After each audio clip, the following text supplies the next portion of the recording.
still undefeated Naji Chino Lopez.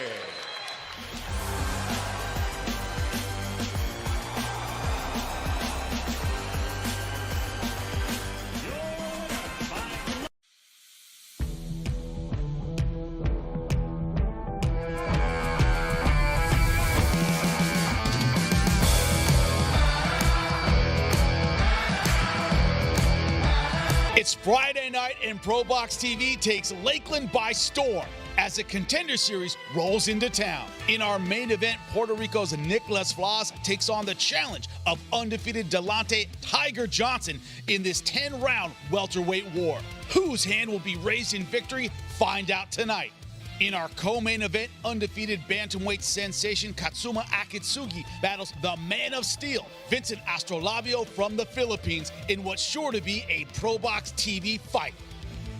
In our feature fight, Central Florida's own Dominic Valle, coming off a victory over Brandon Valdez, steps into the ring against Nicaragua's Rene Alvarado. Live from the RP Funding Center in Lakeland, Florida, it's the Contender Series, and it starts now.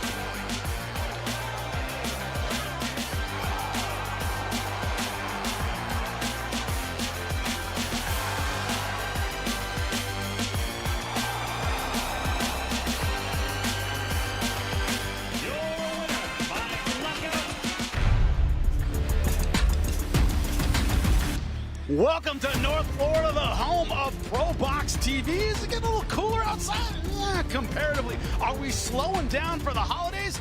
Absolutely not. That's right, ProBox TV coming at you tonight with an outstanding card from top to bottom. We cannot wait to get it going for you. We're talking about North Florida. You gotta talk about the Valle brothers. That's right, Dominic Valle taking on the very tough veteran Rene Alvarado. Probably the biggest test of his career for the young, undefeated Puerto Rican. And Japan versus the Philippines. That's right, Katsuma Akitsugi out of Japan, fighting out of Los Angeles, California, undefeated 13-0. Takes on Vincent Astrolabio, 20-5. He has fought for a world title twice. For magic number 3, he needs to be the first loss on Akitsugi's record. And of course, our main event, 10 rounds in the welterweight division. Nicklaus Flaz from Puerto Rico, 15-2, taking on Tiger Delante Johnson, a big 16-0. When talking about prospect, doesn't get any better than this. Welcome ringside, Jimmy Smith alongside the champs, Chris Algieri, Paulie Malignaggi. Go ahead, Chris, do it. Every time we talk about Nicklaus Flaz, feet start moving, shoulders start moving, that flow. The reason we do what we do is the flow on this guy. It's almost like you hear the music he's hearing when he starts fighting. That's why he's so deadly. Yeah, you mentioned the flow, the rhythm, the music. It looks like he's fighting with earbuds in, and he's listening to music that we can't hear. Once he finds that rhythm and that flow, he starts making you miss, he starts making you pay, he lets those hands go. He averages 100 punches around in his last 5 fights, and he's not been fighting stiffs. He's fighting better and better opposition each and every time out, and dominates more and more as the competition level rises. Yeah, but the undefeated Tiger Johnson, you made a big statement, Paulie, about this fight. The winner of this fight is a world champion at 147 pounds, but it could be either fighter. Yeah, you know, you expect that the winner of this fight will get a title shot, and I think these guys are better than some of the champions in the weight class right now, so I think the winner really gets fast-tracked to a title shot, unless they get avoided, of course, which tends to happen in this crazy sport, right? The most deserving guys sometimes don't get the title shots, but nonetheless, and I'm excited about this fight. Could be a chess match, could be an exciting fight. Two very high-level fighters, you know, Flaz and the flow. Johnson and the incredible amateur pedigree. We're trying to see if it's going to translate into the pros. I'm talking about not just regular top-level amateur. I'm talking about amateur world champion, international level fighter in the amateurs, undefeated as a pro. This is where tonight he has the opponent in front of him where he can show us if he's translated that amateur success to the pro success, or if Flaz is just too much of a pro for him. Yeah, Vincent Astrolabio versus Akitsugi. That is our co-main event. Akitsugi, very much like Flaz, Paulie, where he's got the movement, he has the volume, he's a very tricky guy. Once he gets going, his offense, very difficult to stop. Yeah, same kind of thing. You know, with these kind of flow fighters, if they get into the right flow, it's difficult to see. The reason the flow is so difficult to fight is because it's difficult to see when the shot is coming off. Off of that flow, shots can just fly off. And defense and counterpunching, most of it is anticipation, and it's hard to anticipate when the flow is well like that. Hey, go get it right on TV, but all good. Guys wanted a shot, but nonetheless, it's the flow style. Flaz, you talk about Akitsugi, it can work really well when it's on, but when it's off, you can't force it. And sometimes when you try to force it and the flow's not there, you end up taking more shots. So it's up to the opponent to sort of disrupt that flow. Well, you set it up perfectly. Astrolabio has the punching power to turn this fight around quickly. 15 KOs in 20 wins, has fought for 2 world titles, came up short in both those fights, but has a win over the great Guillermo Rigadiao, a guy who's very difficult to time and to beat and to find, and he was able to find him that night. If he can do that again with Akitsugi, he can come out here victorious. Well, we have some great fights for you, including the 2 brothers, of course, fighting back-to-back. First thing, of course, I asked him, do you spar with one of them? They said, absolutely not, because we don't want to have it get all personal in the ring. Look at the Bocanegra brothers, both of them starting their pro career, but absolutely ready to go on to this next level. 2 guys that come in with so much talent and the ability to move forward. When your brother's on the same card, don't want to do worse than your brother, that's for sure. Well, let's take a look at the tail of the tape. Let's see what the numbers have to say about this fight. Look at it right here. 4 rounds in the featherweight division. It is Ranulfo Bocanegra taking on Juan Julio Lanza.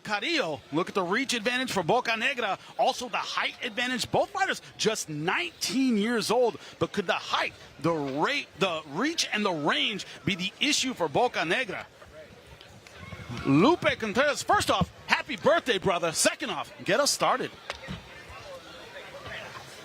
We continue here inside the RP Funding Center, Lakeland, Florida. It is another edition of ProBox TV, being sponsored by Bet Online, your online sportsbook expert. Chili Shack, setting your world on fire. Hydro Shot, H2-powered hydration. Jersey Mike's, a sub above. Chukchansi Gold Resort and Casino, voted #1 in the Central Valley. Killer Grips, champion-inspired sports protective tape. This contest set for 4 rounds in the super featherweight division. Este duelo 4 vueltas. División peso super pluma. Los jueces, the judges. Braden Jackson, Michael Ross, along with Efraín Lebrón. Presenting first, the fighter in the blue corner, presentando la esquina azul, vestido de negro con plateado, wearing black with silver trim on the scale. He registered an official 129.5 pounds. Sobre la báscula, marcó un peso oficial de 129 libras y media. Esta noche acepta el reto y se enfrenta a otro prospecto invicto con un récord de 1 victoria, 1 derrota y 1 empate tonight. He answers the call and faces off against another undefeated prospect with a record of his own of 1 victory, 1 defeat, and 1 bout even. Fighting out of Colorado Springs, Colorado, Julio Lancas Jr. En la esquina roja, in the red corner, vestido de negro con dorado, wearing black with gold, he weighed in at 125.25 pounds. Marcó un peso oficial de 125 libras y un cuarto. Uno de los mejores prospectos en el estado de la estrella solitaria. Esta noche busca brillar a nivel internacional. Tonight, one of the top prospects in the Lone Star State now looks to shine on an international platform with an undefeated record of 3 victories. One of those victories coming by way of KO, con un récord invicto de 3 victorias. Una de sus victorias por la vía del cloroformo. Representing the Rio Grande Valley, Donna, Texas, El Rayito, Ranulfo Bocanegra. Our referee, Frank Santor Jr. Here we go. All right, guys. you had the rules in the dressing room. Your trunks are about where they're supposed to be. Keep your blows here or above. Questions? Questions? Good luck, guys. First of the Bocanegra brothers getting ready to fight tonight. Gentlemen, in our fighter meeting, when they listed their amateur pedigree, Chris, I think they listed every tournament in the United States that these guys have won at some point in their amateur careers. Yeah, I mean, when you're coming from a boxing family and you start at a young age, you can really rack up those amateur wins and titles along the way. And then the dream always is to bring that to the pros and get a bunch of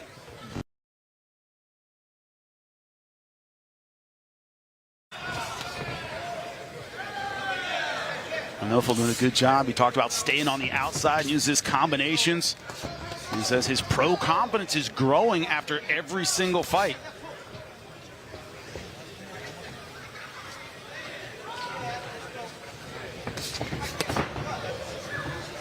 Stop. Break. Let go. This is the 4th fight in the first year as a pro for Ranulfo. I remember those days, man. It was one fight right into the next camp, right into the next fight, just getting exponentially better each and every time out. And also nothing about that amateur pedigree is that they have the confidence. They're not necessarily building fundamentals in the gym. They're sharpening their tools every single time. Yeah, and then just applying it, you know, with no headgear, little gloves, with guys who are going to go out there and be rough and tumble.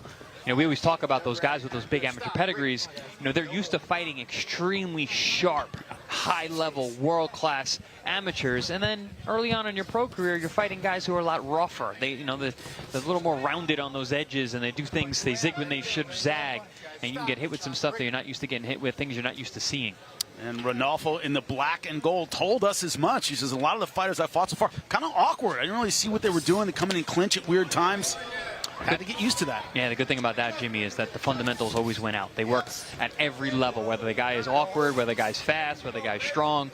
Fundamentals all the way from bottom to top. And so far, Ranulfo doing a good job staying disciplined on the outside. And when you got that kind of height, you want to use that jab and maintain that distance. It gives you a lot more advantages. You can decide yourself when you're going to come on the inside. Nice counter shot there. See his punches going backwards, punches going forward. Good body shot there as well. God, Julio Lanza coming in. Great setup with the uppercut. I like what Ranulfo's doing. Even though he's the taller man, he's walking his man down with active defense, though. He's got great hand position, elbows, good feet. Yeah, even when he takes that half step back to maintain that distance, he's punching as well. And he's got a good shot selection. Really good left hook to the body. And Carrillo's tough, man. He took a couple really nasty body shots.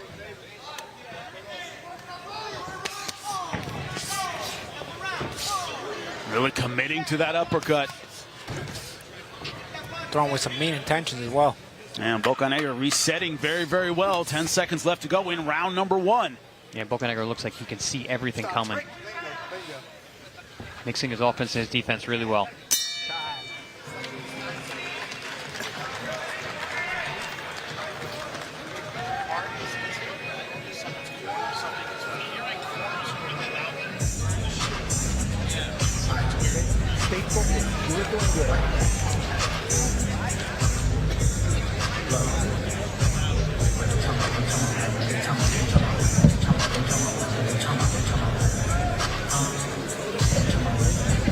This is the knockout shot.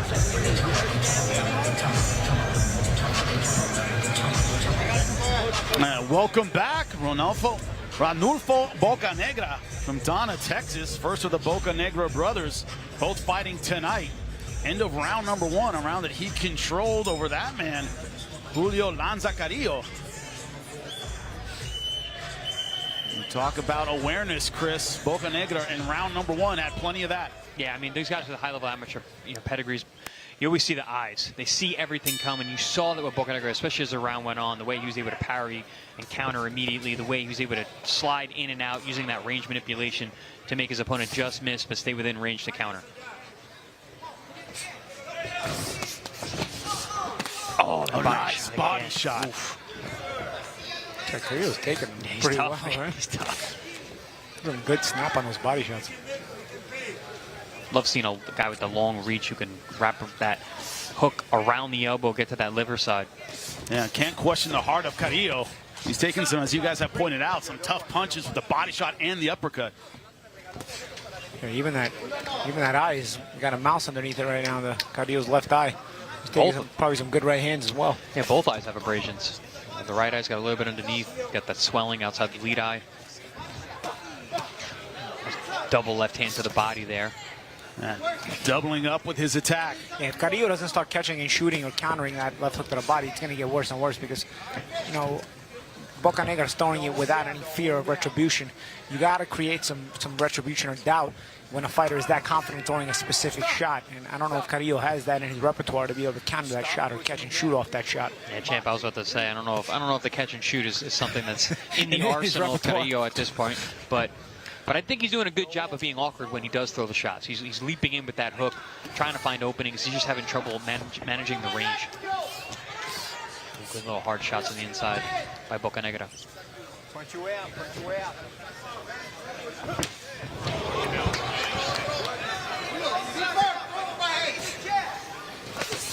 Again, these body shots. He catches you coming with the body shot too. Usually when you catch a guy coming, you catch him to the head. But Bocanegra is actually catching Carrillo coming forward with the body shots. And reaching around to the ribs every time he needs to attack. It's been there. There's a jab finally, but you hear the corner of Bocanegra imploring him to get on the jab. And I was going to say, like, I would like to see more jabs from him in between the body shots because I think it would set things up a lot better. Yeah, and it's something to work on too because against better opponents, you're not just going to be able to walk your way into punching distance for free like you are against these kind of opponents. You're going to have to earn that real estate. So it's good to start working on those kind of things in these fights. Good jab there. That's what we're talking about with Bocanegra. Yeah, some blood now coming out of the nose of Carrillo. Nice sharp right hand combination with a left hook behind it. The accuracy of Bocanegra is going up. Yeah, good offensive performance here from Bocanegra. Really good shot selection. Turning the punches over well. Good shot by Carrillo there. Right hand catches the taller man, pulling out tall. Just when Bocanegra looked like he was taking over. Yeah, you can pull out a little bit, but you don't want to stay pulling out. So eventually the punches will find you if you stay there in that position. But also, champ, you don't want to pull out tall. That was the thing. He didn't change levels. Got caught at the end of the shot. Best punch of the fight for Carrillo. Yeah, but another good round two for the decorated amateur from Texas. Yeah, did a really good job of manipulating the range, getting to that left hook to the body, which he was looking for in round one. Found a couple, but really dug them in nicely in round two. There you see him going for it again. And my only critique is I would like to see more jabbing in between and that mid-range to set up those body shots and the right hands over the top. Jesse Vargas, Spanish commentator tonight with the Bocanegra brothers. They walked into the fighting ring and was like, man, I remember seeing you in my gym. You're my hero. Makes you feel a little old when those guys are now in their pro career. Full circle. I mean, listen, I felt old before that. Now I feel even older. But. Oh, God. Yeah, I sparred Jesse when Jesse was 19. So. Wow. And I bet it wasn't easy then, was it? No, he was a world-class guy who you knew was going places. Certainly did. He is now our Spanish commentator, sitting just a few feet away from us. Bocanegra going back to work. But it's good that, of course, you know, Carrillo at the end of that last round number two did get that overhand shot. Shows that he's still in it to try to win. Yeah, I mean, listen, the kid's got a ton of heart. He's using will at this point, but there's just way too much skill coming from Camp Bocanegra tonight that he's just really getting lit up, but he's still trying.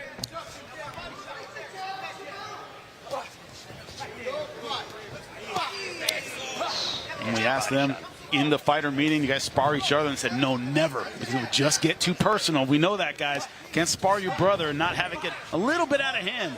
Yeah, it goes both ways, right? Some brothers will spar and they'll kill each other, and some brothers won't spar at all. I remember the Klitschko said they wouldn't spar either. Wouldn't spar.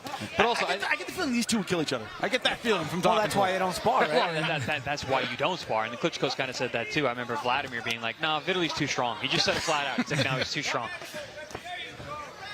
Going back to the body. As Teddy Atlas would say, putting water in the basement. Flooding that bottom, trying to take the power away. And Bocanegra has been very successful working the ribs from round number one. And you see with Bocanegra, you look at the guy. He's 3-0 with one knockout. he's young. He's 19, so you're not going to see the sterling knockouts. He's a guy that I can see growing into his power, growing into his weight, and developing knockout power as his career progresses. Yeah, because he turns well into his punches. It's just, he's not fully developed yet. It's it's one of the drawbacks of turning pro as a teenager. It's part of the process. There's some pros and there's some cons. That was a vicious body shot around the elbow once again. More blood from the nose of Carrillo. Corner, imploring him to go back to it. Okay, again. Good hook. Yeah, that one stunned him. Nice short right hand as well. Oh, good right hand from Carrillo again. Every time Bocanegra looks like he has Carrillo, Carrillo just throws that blind overhand. I just realized I forgot my smock in the back. There you go. I'm going to get it after this fight. There's blood out there, guys. It might be a night of smock-worthy fights, as we say at ProBox TV. See the way that Bocanegra changed the trajectory of that overhand right? Yeah. He followed Carrillo down when he would dip to the no man's land and got hit on the end of the punch. Nice move by Bocanegra. There it is again. That's no man's land. When you dip to your right, you cannot dip and stay there. Mid-range. Yes, cannot stay there.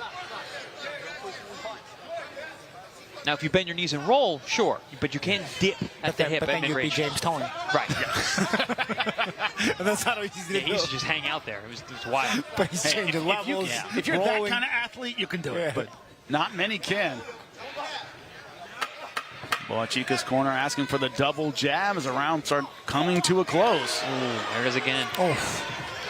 Really putting the hurt on Carrillo here in round 3. Aye.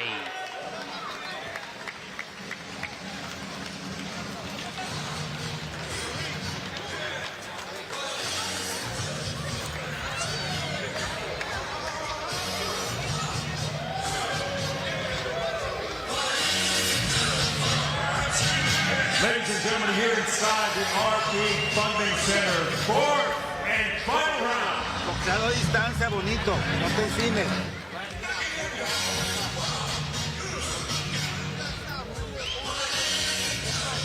Getting ready for the fourth and final round. The fight that has so far been controlled by Ranulfo Bocanegra.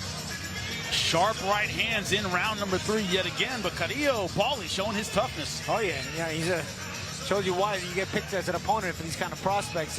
Maybe you're not going to beat them, but you get to bring them the rounds, make them show off their full repertoire, make them work on things. That's what you want to see Bocanegra work on, some of the things that he's got to work on. Some things we've seen are very sharp. Some other things maybe we want to see more jabs to set up how he gets into range. That's really the only thing I can critique from Bocanegra tonight, because I really like what he's done out there. The variation, his punch selection, his range manipulation, all of it. The only thing missing for me is the jab. Imagine, as you saw with the tail of the tape, he's taller and a range advantage of about 3 inches. Oh my God! Good. What a body shot! I'm going to go back to the dressing room. Up to 7. This might be it in round number 4, and it is. Clean. Yeah, that was nasty. It's a highlight reel. His corners yelling, breathe. I'm gonna It's get not my that smock. easy.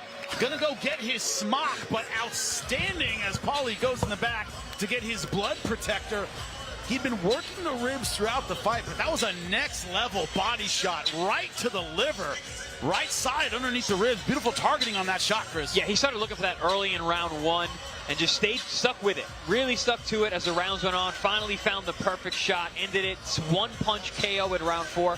And listen, for a prospect, that is ideal. Last round KO is the best version. You get all the experience to get in the rounds in, and you get the KO on your record. Let's take a look at the shot. Yep. Here we see he's looking for that shot, And listen, whenever you throw a punch, it leaves an opening, whether it's over the shot or under the shot. He went under. And that was one of those ones where the knuckle just scrapes the rib and puts that floating rib, digs right into your liver, that organ pain. And you can see the pain on his face right there. There's nothing like that. Your organs are not supposed to get hit from the outside. When they do, your body goes into shock, and that's why you sit there and take a 10 count. Yeah, we've seen it so many times in the past where the timing on that punch got him perfectly extended. Nasty shot. For those of us who remember Roy Jones, Virgil Hill, caught him extended with that right hand. Bang! Came underneath with the shot. Similar thing here. But to your point, Chris, it seemed like he worked the body and then got away from it just enough for the Korea to kind of forget about it, right in time for the body shot to get the finish. My coach used to always say, don't go to the well too much. Got away from it a little bit and then went back. Here we're going to take a look at the CompuBox numbers, and we're going to see a wipeout. You know, you see the dominance displayed by Bocanegra. You know, Garcia was trying. He was just, it was all will versus skill tonight, and Bocanegra was just light years ahead. As you said, a little more accuracy with the jab would have been good, but a win is a win, especially a knockout. Lupe, make it official. Ladies and gentlemen, inside the ProBox TV ring, referee Frank Santor completes the count of 10 with an official time of 31 seconds of the fourth and final round. Damas y caballeros, dentro del cuadrilátero de ProBox TV, el referee Frank Santor completa el conteo de 10 con un tiempo oficial de 31 segundos del cuarto y último asalto, declarando el ganador por knockout, declaring the winner by way of KO. Still undefeated, el Rayito, Ranulfo Bocanegra. Well, two Bocanegra brothers fighting tonight. The first one gets a knockout by vicious body shot in round number 4. Paulie, the perfect combination. You get the rounds, and then you get the knockout. Yeah, exactly. And that's exactly what we were just talking about at the beginning of the round, where his opponent Garcia was durable enough to make him work on some things. But of course, if you get the knockout late after you work on some things, it looks good on your resume, and you also got the work in. Yeah, excellent accuracy with that shot. Went to the well, Chris, as you said, just enough, then backed off, let his opponent forget about it, and came in bang with a beautiful body shot. Well, coming up, of course, the next Bocanegra brother, Xavier, taking on Sergio Aldana. Will the older brother fare as well as the younger one did? That is the question. The younger one looking absolutely fantastic, only 19 years old. Incredible stuff. Of course, more on Erickson Lubin, his showdown with Ortiz coming up as well when we come back. Stay with us. Bocanegra back at it again.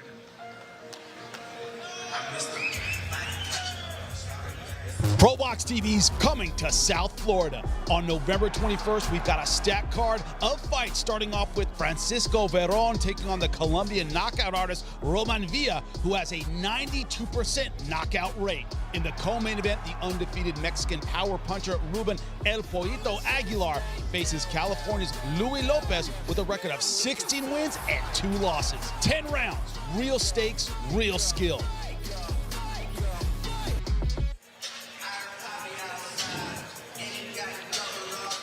It is an incredible end of year for ProBox TV, not just this card tonight, but also the future for so many great ProBox TV fighters. Well, tomorrow it is Erickson Lubin, ProBox TV fighter, taking on Virgil Ortiz Jr. in what is going to be a blockbuster fight in the red-hot 154-pound division. Don't forget, our pre-show starts at 7 p.m.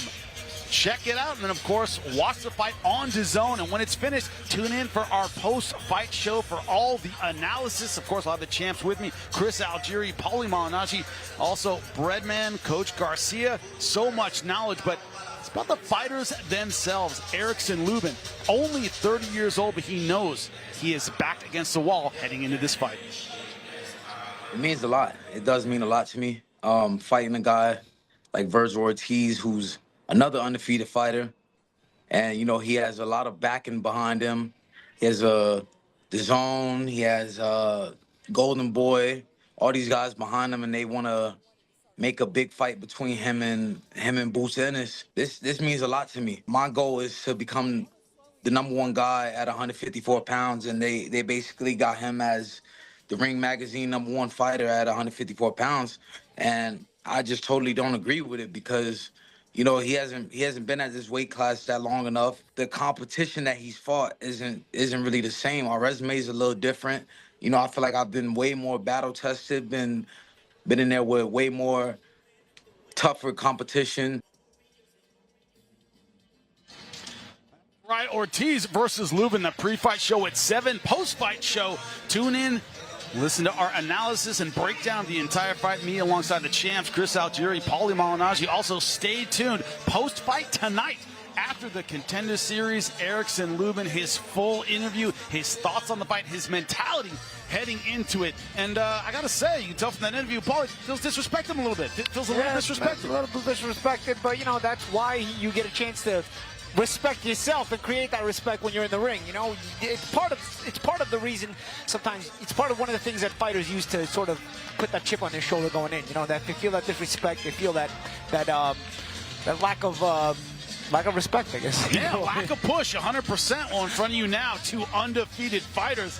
Sergio Aldana in front of you from Montebello, California. And there is Xavier Bocanegra from Donna, Texas. Just saw his brother win by 4th round knockout. You know brothers, that means I got to do it in round number 3. That's what that means, gentlemen. Otherwise, they got the bragging rights. Otherwise, they got the bragging. Can't have that. Thanksgiving weekend. Can't have it. Can't have it. You know what it is. Guys can walk around the house with no shirt on. Like, what? Tail of the tape. And all. 6 rounds in the featherweight division. You see how young these gentlemen are. A little reach advantage for Bocanegra. Lupe Contreras. Once again, happy birthday, man. We continue with the action inside the RP Funding Center, Lakeland, Florida. It is another edition of ProBox TV, being presented to you by Bet Online, your online sportsbook experts. Chili Shack, setting your world on fire. Hydro Shot, H2-powered hydration. Jersey Mike's, a sub above. Chuck Chansey Gold Resort and Casino, voted #1 in the Central Valley. And Killer Grips, champion sports protective tape. This contest, 6 rounds in the super featherweight division. Este duelo, 6 vueltas, división peso super pluma, los jueces, the judges. Shammy Shipman, Braden Jackson, along with Michael Ross. Presenting first, the fighter standing in the blue corner. He enters the ring wearing blue with white and red en la esquina azul. Vestido de azul con rojo y blanco, su peso oficial, 137 libras, his official weight, 137 pounds. Tonight, he enters the ProBox TV ring, an undefeated pro with 4 victories.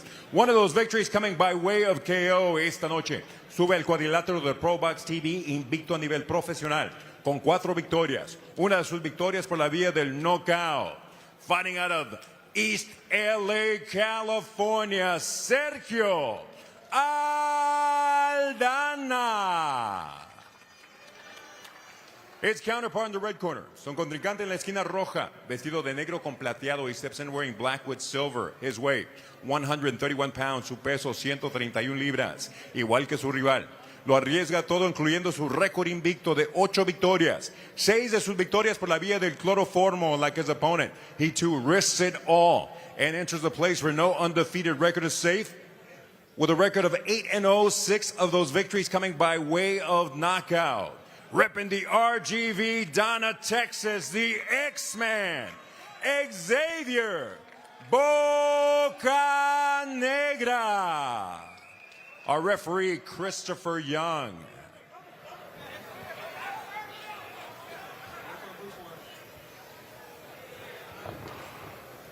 All right, champ, the trunk's a little high, so everything up here, when we say good, he's good right here. Jimmy, you ever see instruction dressing room? Expect tough, clean fight. Be my commands of all time, protect yourself all the time. Touch him up. Xavier Bocanegra getting ready to follow in his brother's footsteps. Just like his brother, a standout amateur. Won tournaments all over the country. He's the reason his brother boxes. Says, I went into the gym first. My brother followed me. And gentlemen, we all know the stories that I was a bad kid. What do you think I did in boxing? I was a bad kid. I was always in trouble. This got me off the streets. Give me something to fight for, and he's making the most of it. Undefeated so far, 8-0. If you're temperamental as a teenager, you know, you get the fights anyway. Might as well do it in the gym. Not an angel like you, Paulie. This is a bad kid. I want a bad kid like you. Yeah, you know, were just not everybody's a good kid. No, not very true. You tell some stories here, but I will not. Yeah, both these Bocanegra boys, man, they're tall, long for the weight classes. But they know, they know how to use their height, but at the same time, they also know how to fight inside, which makes them fun. It makes me curious and both excited and curious to see their development. They're tall, they're long, they have good boxing skills, but they're aggressive. They come forward, but they're not. They're defensively sound on the way in, which I really like. One thing, as you said, Chris, in his brother's fight, he wants to get a little more. You're the taller guy. I want to see a few more jabs at you to really set up that offense. Yeah, right now we're seeing Aldana is actually landing better and harder jabs against Bocanegra as he's coming for a good body shot. It's like his brother working the body very, very well. That's the older brother going, oh, you got a body shot knockout? All right, watch me. My turn. Yeah, I guess the younger brother said, you know what, you can criticize my knockout record because I'm a teenager, and I'll go to the body and get the knockout. And Xavier Bocanegra has finished 6 out of 8 in his pro career by knockout. He has the power. Doing a good job making this ring very small for Aldana. And Xavier's 22 years old, so again, you see some of that man strength in his pro record.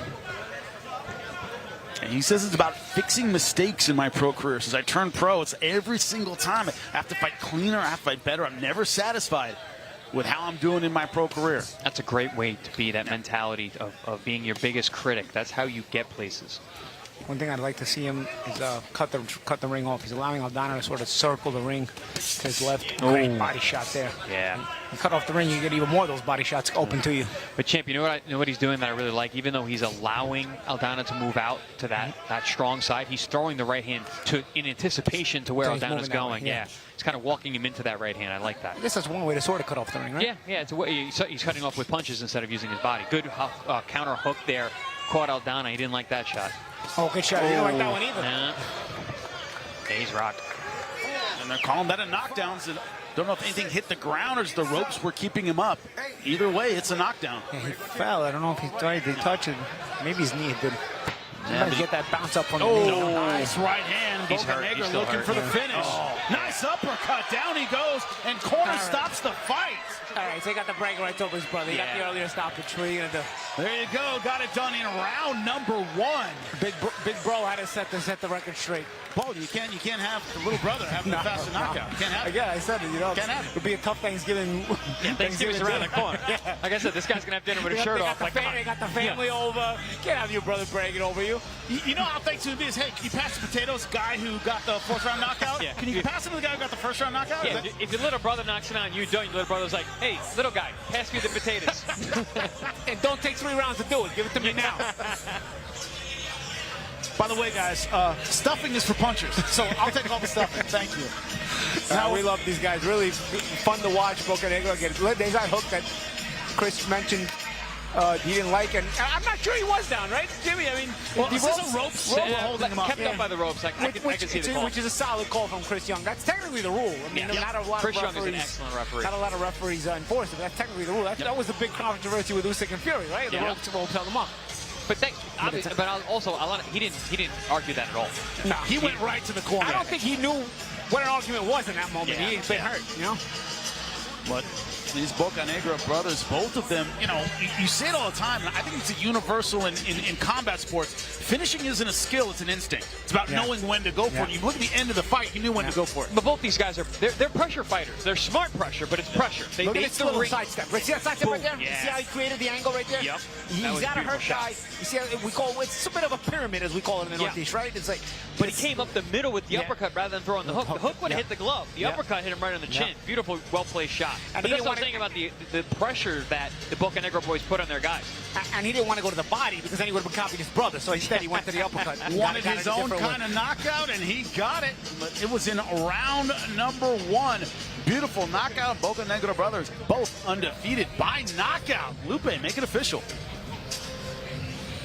Ladies and gentlemen, inside the ProBox TV ring, referee Christopher Young stops this contest with an official time of 2 minutes 49 seconds of the opening round. Damas y caballeros, dentro del cuadrilátero de ProBox TV, el referee Christopher Young para la contienda con un tiempo oficial de 2 minutos 49 segundos del primer episodio, declarando el vencedor por knockout técnico, declaring the winner by way of technical knockout, still undefeated as a pro, the X-Man, Xavier Bocanegra. Oh what were we looking for, gentlemen? We were looking for him to fix his mistakes. Chris, I don't know how you can look at that performance and go back to the gym and go, I could have done better. That was a hell of a performance in round one. Listen, you know me, I look for critiques. I always try and find something. I'll tell you, listen, he got hit with a left hook when he was trading a little bit there. He could have had the right hand up a little bit higher, but other than that, I thought A little bit out of line himself. everything was excellent. The way that he was able to put so much pressure on his opponent, cut off the ring, make the ring very, very small, and the finishing instincts, like you said, champ, the way he cut the angle with that pyramid and then chose to throw the uppercut rather than the hook, chose to throw it to the head instead of the body. Very good punch selection, great setups. He actually did work behind the jab. Again, the only critique I could possibly find is that the right hand could have been a little higher on one punch in the round. I mean, now I'm really being a stickler here. Yeah, but that's where we're here. But also, Paul, look at 8-0. This guy's young in his career. He's showing high-level skills. High-level skills and exciting style. Yeah, when you put that together, it's a fighter you want to see again. Well, both Bocanegra brothers doing great work tonight, but we roll on. Not our last undefeated fighters of the night. More to come. Absolutely fantastic night of fights. Next up, another fighter that looking to add to his undefeated record, Emilio Garcia. Great amateur, can he be a great pro? We'll see him when we come back. ProBox TV's coming to South Florida. On November 21st, we've got a stacked card of fights, starting off with Francisco Veron taking on the Colombian knockout artist Roman Villa, who has a 92% knockout rate. In the co-main event, the undefeated Mexican power puncher Ruben El Pollito Aguilar faces California's Luis Lopez with a record of 16 wins and 2 losses. 10 rounds, real stakes, real skill.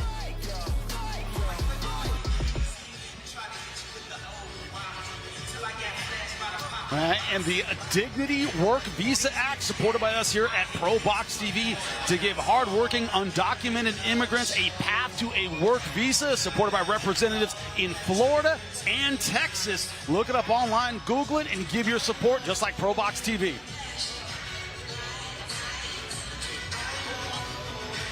As we roll on here ringside at ProBox TV, we talk about amateurs, talk about undefeated prospects, got both rolled into one.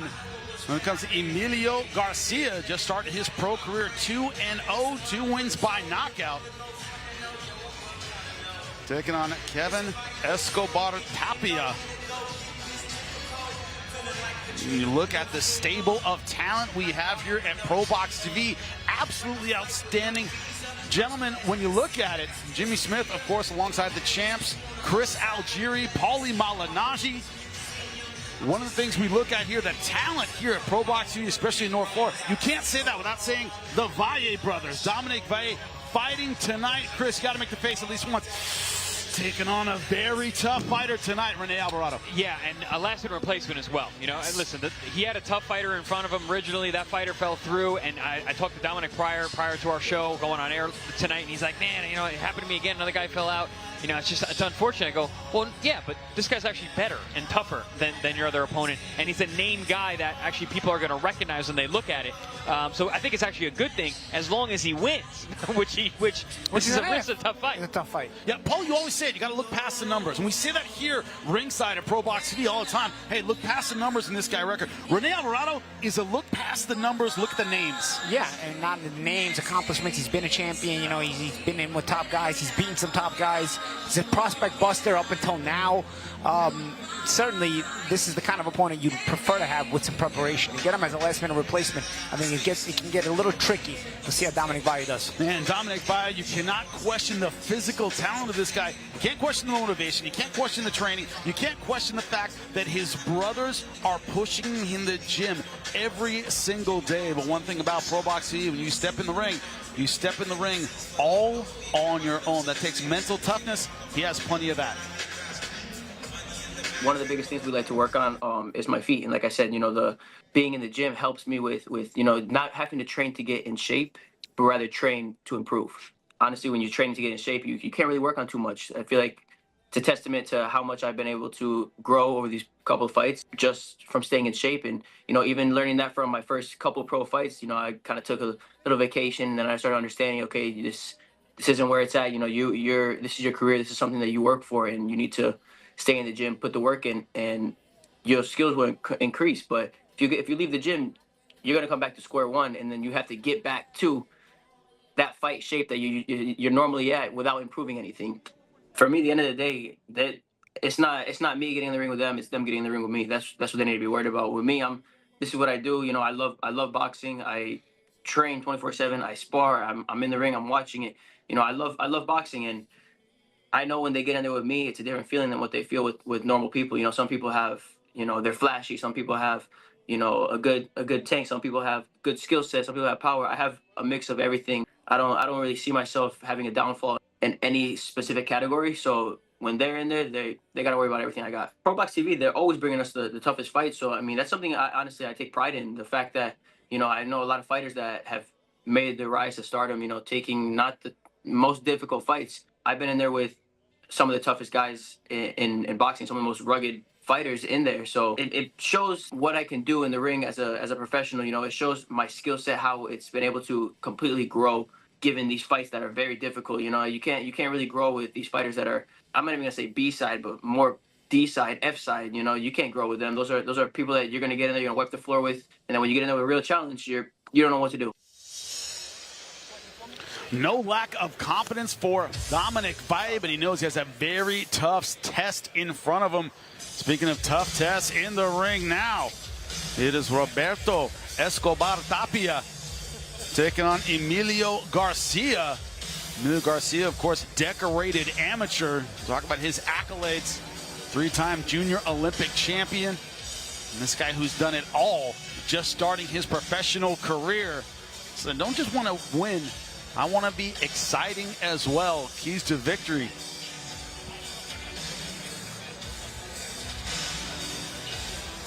When you look at the tail of the tape here, the key to victory for this one might be about who can use their physical advantages. And look at it here, Emilio Garcia has a slight reach advantage, a significant height advantage. Can he use it? Use the jab to keep the tough fighter from Mexico at the end of his jab? That's the question. Lupe Contreras, get it going. We continue inside the RP Funding Center, Lakeland, Florida. There's another edition of ProBox TV, being sponsored by Bet Online, your online sports book expert. Chili Shack, setting your world on fire. Hydro Shot, H2 powered hydration. Jersey Mike's, a sub above. Chukchansi Gold Resort and Casino, voted #1 in the Central Valley, along with Killer Grips. Champion inspired sports protective tape.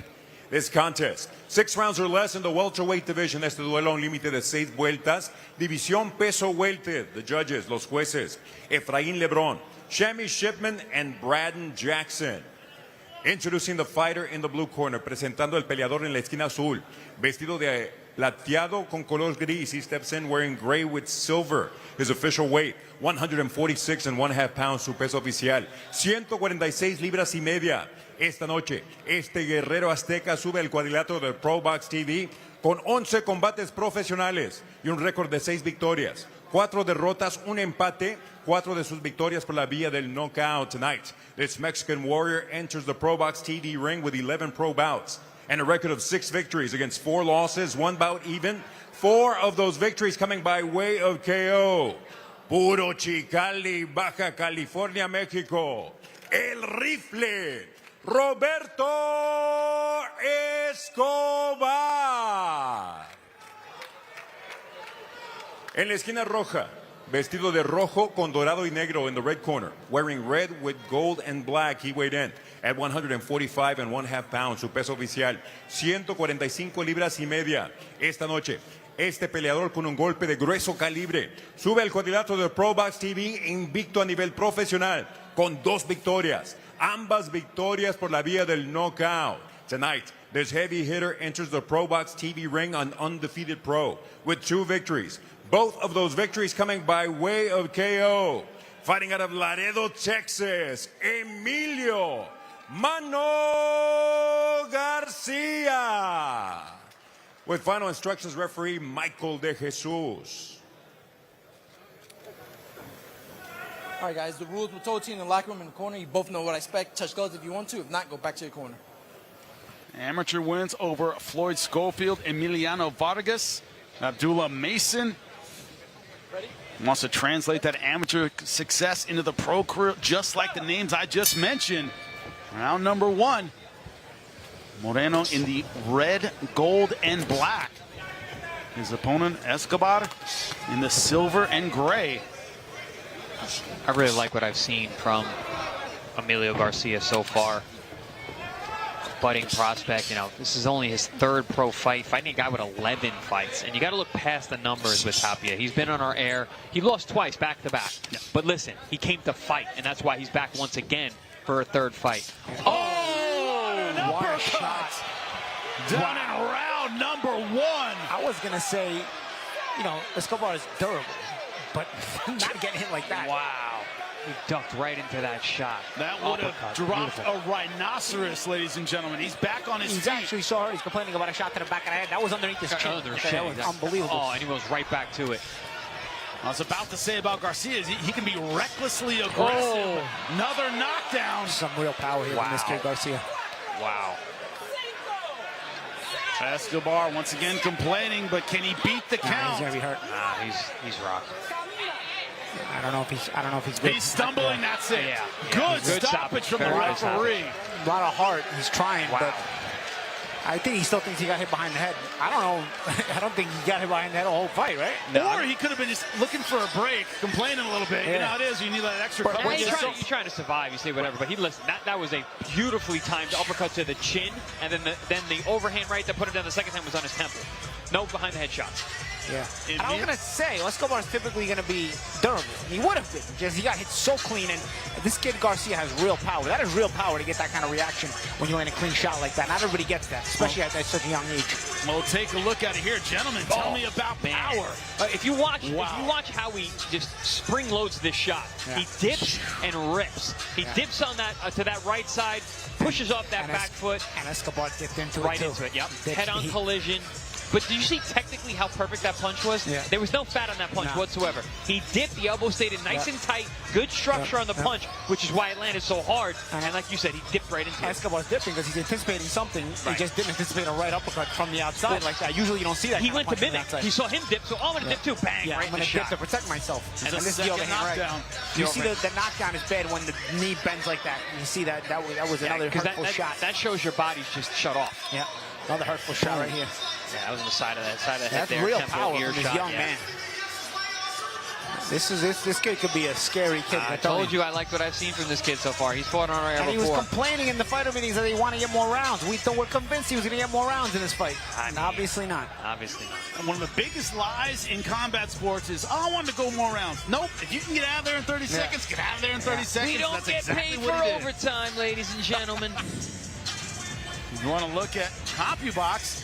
I think it's going to be 2 punches. Both of them landed, so they get the knockout. That's right. 2 of 3 in jabs, 6 of 21 in power punches, 8 of 24 in total punches. Gentlemen, it took 8 punches Man, you got hit to get this fight over. Offense and defense together. Sweet science. Exactly. Lupe Contreras will make it official. The official time, 1 minute 10 seconds of round number 1. El tiempo oficial, 1 minuto 10 segundos. El primer asalto, your winner by way of KO, el vencedor por knockout, still undefeated, Emilio Mano Garcia. Gentlemen, I think we might be seeing a pattern here. We've had 3 standout amateurs, 3 undefeated as professionals, 3 from Texas, and it seems like each time they went in there going, oh, you think that's a knockout? Let me show you right here. Almost a little bit of one-upsmanship with these 3 hungry, undefeated fighters. We just had the Bocanegra brothers. It was Ranulfo and Xavier Bocanegra, and then Javi, and then Emilio Garcia. Gentlemen, these guys are not good. They are scary good with the skill sets they have at the age they are and where they are in their pro careers, Paulie. Absolutely. You know, we see in all 3 fighters, they look like the goods. They've brought exciting styles. They brought exciting finishes, destructive guys, young guys with a lot of upside. And what do they call Texas Americans? Chicanos? Is that the word? Tejano. Tejano, man. Some rough Tejanos down there. Rough Tejanos. But you know that. I mean, I'm from Southern California. We know about the gym wars in Southern California. Well, hey, South Texas, guess what? you get exactly the same thing. Well, also, the amateur program down there is so intense. Those Boxing guys in get general. tons of fights. Yes, I mean it's a Big boxing culture. A big boxing culture, and it's a big state, so you get a lot of opportunities to fight. There's a big population of active young fighters. It's becoming a real hotbed for American boxing. Yeah. And you can see why it wasn't just the skills, it was the power on display. But man, Emilio Garcia putting on a clinic in round number 1. Guess what? There's more to go. Dominic Valle, when we return here on ProBox TV. Woo! We're rolling. Don't go anywhere. Live from Lakeland, November 7th, the Contender Series returns. In our main event, Puerto Rican welterweight star Nicklaus Flaz versus the undefeated Delante Johnson.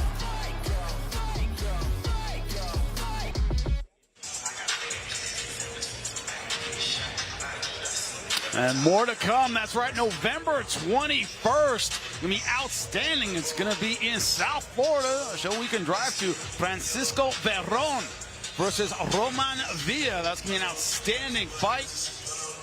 You see there the power to be on display in the super welterweight division. Friday, November 21st in Fort Lauderdale, Florida. Both of these fighters absolutely outstanding. And our own Ricardo Celis able to sit down with the fighters. Check out this for our main event, 21st, right here, ProBox TV. Bebo, if you can send a message to Roman Villa, what it will be? Just that he comes well prepared for the fight. And yeah, that he comes well prepared because I want it to be a good fight. Royman, if you can ask a question to Bebo Verón, what it will be? No, he told me to come well prepared. He's a very calm, very humble person. And so, he should prepare. And on the day of the fight, well, then we'll know who the best fighter is. Who's going to come out the winner, you know? And that's why, like I say, we can't say much because we don't know anything.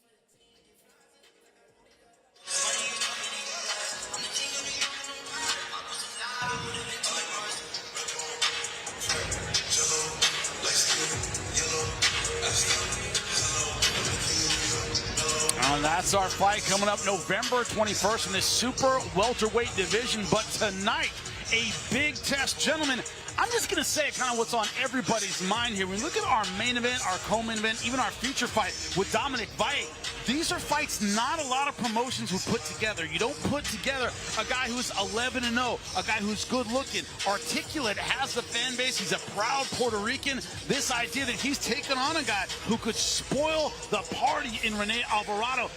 I'm going to be totally honest here. Our text chain, and we have one, right? So all of us, when we talk about the upcoming fights, as soon as Rene Alvarado got announced as his replacement opponent, how many people jumped on that text chain going, oh, man, this is a tough one, Chris? Well, you know, we got to talk. Hey, someone was like, well, you got to look past the numbers. And we all were like, yeah, we know exactly who he is. Listen, no risk, no reward. And with ProBox TV, you're always going to get 50-50 fights, all action fights. There's no A sides, there's no B sides. You come here to fight, you come here to win because you have an opportunity for the world to see you. But listen, you're going to have to earn it. Doesn't matter who you are. You could be a ProBox TV guy like a Dominic Valle. It doesn't matter. You're going to be in tough. And listen, when a guy falls out, we find another tough opponent. You're not getting any gimmies here.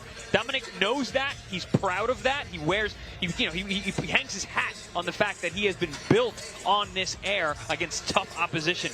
Tonight is by far the toughest opposition of his very young career. Yeah, when you look at it, Paulie, this idea that if I'm not the goods, I want to know now. That idea, it's infectious here at ProBox TV. Yeah, and you know, a lot of networks, a lot of other promoters will tell you, we'll give you the song and dance, that, you know, we make 50-50 fights. We want, that's what we stand for. And you know what? I'd say boxing is making more competitive fights, but to the level that we make it, I mean, we prioritize fan entertainment more than anything else, and the fighters have to really, really live up to that standard, both in the way they fight as well as in the matchups they are going to have to be willing to take. Dominic Valle is one of those character-based fighters. He can fight, he lives it, and he wants the toughest fights possible. He wants to prove that he's among the best, if not the best, when it's going to be his time. And these are the kind of fights you got to win if you're going to be on your way to the best. Sometimes people might say, oh, it's a little early. But again, for your fan entertainment value, do you want to watch a prospect just blow through hopeless guys? Or do you want to watch a prospect continue to rise in the right way so that when he gets there, he can be that destructive guy. There's a fine line, don't get me wrong, but I tell you, for your entertainment value, ProBox TV proves it. We're not just giving you lip service. Yeah, it's true, but when you talk about the skills it takes, and not just the skills it takes to win, but the little things it takes to be a star. Chris, our joke behind the scenes is, this guy can fight, he's going to be a star. What does that mean? Good looking, articulate, has the fan base behind him, has an exciting style. Valle certainly checks off all the intangible boxes. Yeah, absolutely. I mean, he's the kind of guy, he's a gym rat. He lives in the gym. Both him and his brother are gym rats. They're always in great shape. You look at their Instagram, they're constantly working out. They're constantly in the gym, just waiting for another fight date. Fight falls through, he gets right back in the gym, getting ready for the next one. And that's another thing. He had basically 2 training camps for this fight. So even though he's got someone who's stepping in with a ton of experience, who's a very dangerous fighter, he does it in stride. I'm ready for anything. I'm ready for the world. I'm ready to show the world what I got. And not only does he check all those boxes in terms of the tangibles, he has the intangible that, yeah, this is a big step up. I'm ready. Let's go. Yeah, you look at Rene Alvarado, a lot of people think he's a last-minute replacement. This is a guy, he was in camp with Lamont Roach Jr., another outstanding ProBox TV fighter, of course, taking on Isak Pitbull Cruz, with this idea that he's always in the gym, Paulie. He's one of those guys, he's a veteran guy. He knows when the call comes, he's got to say yes. He was ready to go. He was ready to go. And you know, you may look at his record, and again, we talk about looking past the numbers. If you look at his record, you can see past the numbers automatically, because not only are his losses only to good fighters, but he's also beating some good fighters. This is a guy that really does live in the gym and stays prepared all the time and just waits for that call. You know, when you get a certain amount of losses, you're not going to get a lot of time to prepare for your fight. So you got to stay in the gym, you got to stay ready.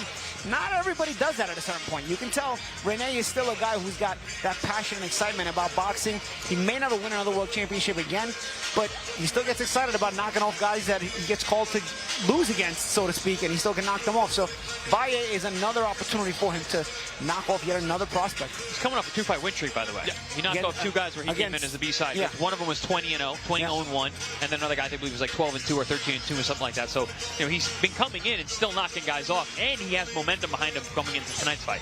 He's a revealer. Right. You will reveal if you are going anywhere, or if you're going to have to go get a 9-to-5 or live the life of a journeyman. All right, look at Dominic Valle in his road here at ProBox TV. Paul, you talk about it all the time. He was brought up tough. He knows what it's like to have those tough 50-50 fights, and so far he has shown outstanding finishing ability. Yeah, finishing ability, solid body puncher, solid combination puncher, and also a guy who knows how to bring pressure but understands that at the right distance he can maximize the leverage on his punches, and that's the kind of fighter Valle's been, and it's made him exciting. Sometimes he is hittable, as you saw in that replay there, but again, it's part of why he's exciting. So you can't be in the shower without getting wet. Valle likes to be in the heat of the fire, likes to attack, likes to, you know, have that exciting style, seek and destroy fighter. Sometimes he does get hit, but again, this is why we rate him and why we believe he's a very exciting fighter and can continue to be. Well, Chris, I have stolen this line from you, and I don't mind saying it. Gunslingers get shot. And that's one of the things Dominic Valle, being a gunslinger, a veteran like Rene Alvarado, is going to find those counter-punching opportunities. Oh, well, I mean, Rene Alvarado's another guy. He's a pressure fighter himself. He's a volume guy. He throws a ton of punches. Not a huge puncher, but he's world-class, and he's been in with world-class punchers. Very, very durable, very, very tough, hard guy to stop. And Dominic Valle, you know, for Dominic Valle, keys to victory is be aggressive with the jab, control the ring. Also, control the pace. If he's active and overwhelms the older, shop-worn Alvarado, he's got a real chance. And, of course, attack the body. You got an older fighter who's super durable, tends to go the distance, only been stopped twice in his nearly 50-fight career. You want to attack that body, put water in the bank early, or water in the basement, excuse me, money in the bank, early on to collect those dividends later.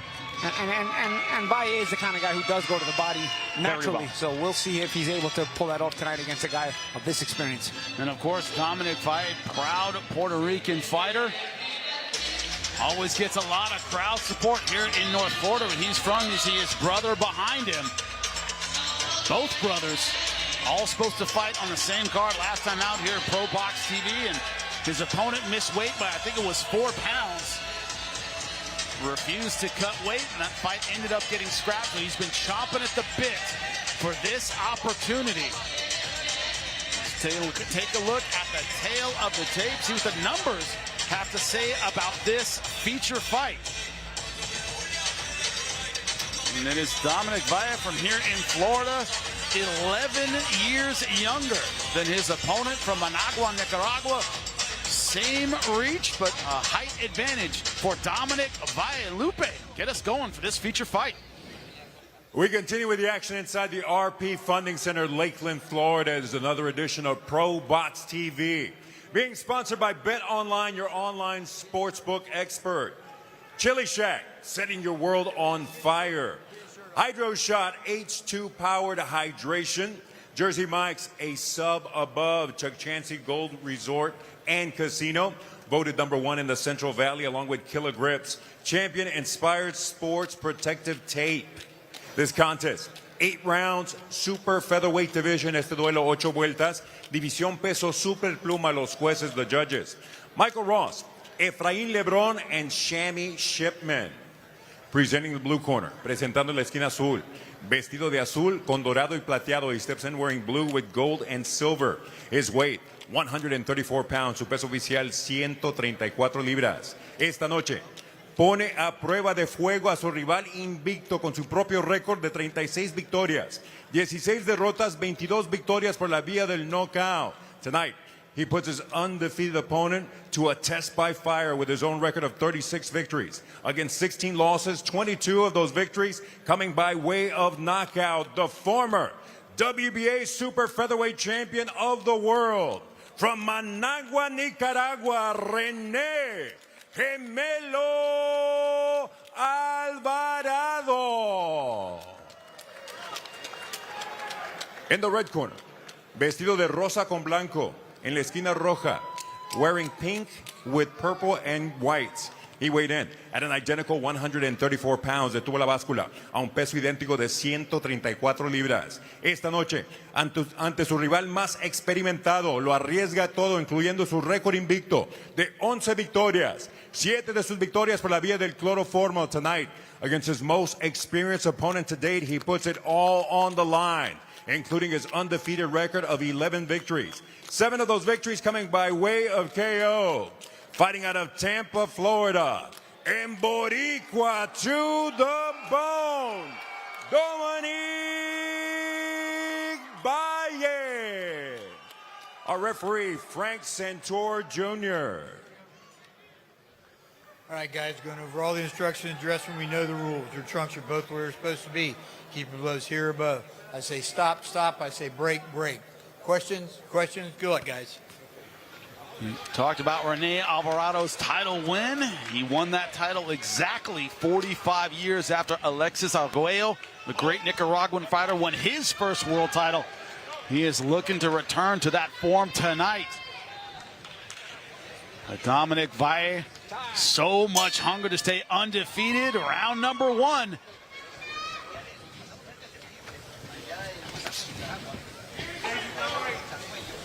You know, Rene Alvarado normally is tall for the weight class. Not against Valle. Dominic Valle is a giant for 130. 5'10", long reach, long legs, long arms. First time I saw him fight, I couldn't believe it. I was like, is this the right weight class? Am I misreading something? It's still He's the case. decent welterweight size. Yeah, right away you see him going down to the body. Very, very smart. I see Alvarado right away get on that front foot trying to press. Valle in the pink and purple, Alvarado in the blue and gold. Keep in mind, this is an 8-rounder. Rene Alvarado more used to 10 and 12 rounders. But another concern in that text chain I was talking about, when we were talking about this fighter, Paulie, one of the things he said is, man, it's hard to look good against this guy. I mean, not that you can't beat Alvarado, but he's herky-jerky, he's awkward. It's hard to look good against him. Even the jab is offbeat a little bit. Like, you're supposed to usually step in with your jab. It's like he steps, then he jabs. But it throws you off. He landed a good right hand moments ago. Caught Valle on the way out. Landed another right hand again. There it is. Another attempt. He understands range, and he understands how to fight a taller guy. I tell you guys, Valle's touching the body very well. Very well. Getting some shots in there that are sneaking in that, you know, may not pay dividends right away, but they're getting him pretty cleanly. I like what Valle is doing early. He's asserting himself. He's showing his youth, his size, and keeps going down to the body, man. He knows that Alvarado took this fight on short notice, albeit he was training, but it's not the same. Training and training for a fight are different. Valle letting him know that I've been training for a fight. Valle, of course, part of that ProBox TV camp. So many great fighters, so hungry, not just his brothers. Valle making Alvarado pay for his effort. Alvarado giving the effort, but Valle making him pay every time. And now you're starting to see a change already in the first round. Valle was backing up Alvarado for a good few seconds after Alvarado had started the fight aggressively. Another good body shot there. But Valle physically, too, may start to impose himself on Alvarado when it's usually Alvarado imposing himself physically on his opponents. That's not a good sign for Team Alvarado if you got a guy who's used to being physical, getting out-physicaled by the younger man early on. Oh, right now, Valle, he's got the speed advantage, the size advantage. Even the timing shots, too. Yep. Now, he's found his timing very well early in round one. See those shoving, pushing his opponent off. I'm talking about physical dominance, gentlemen. And you saw what Valle did there along the ropes. He took the power up the shots, was picking, looking. We're not used to seeing that. He normally just throws full blast at all times. There, we're seeing him starting to think. The maturity is starting to show.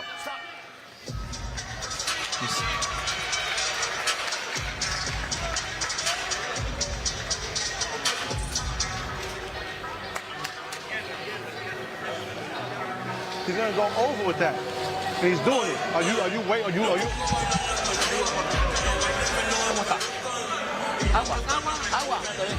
Rene.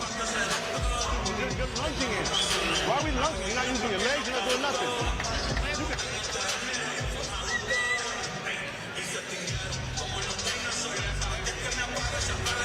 About to begin round number 2. And Chili Shack, all of our fans in Nevada and Colorado, check them out. Because of sponsors like this, we're able to bring you such high-level fights for free. And I could go for some chili right now, guys. I really could. Got my world on fire. Seriously, man. I can use some right here. I like some of that spice.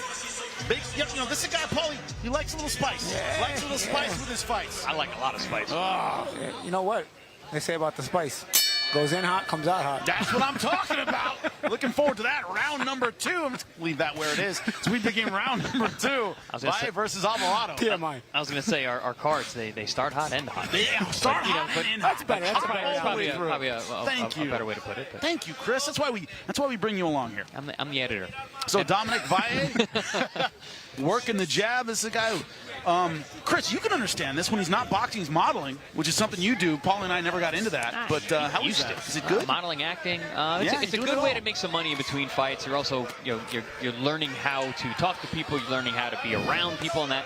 And also it helps your profile, which is always a good thing. And there you go. Dominic Valle so far looking pretty, but Alvarado starting to work the body a bit. Yeah, Alvarado woke up this round. I think he was collecting data in round 1, saw how strong Valle is, came out, answered with a lot of good body shots, some good timing shots upstairs.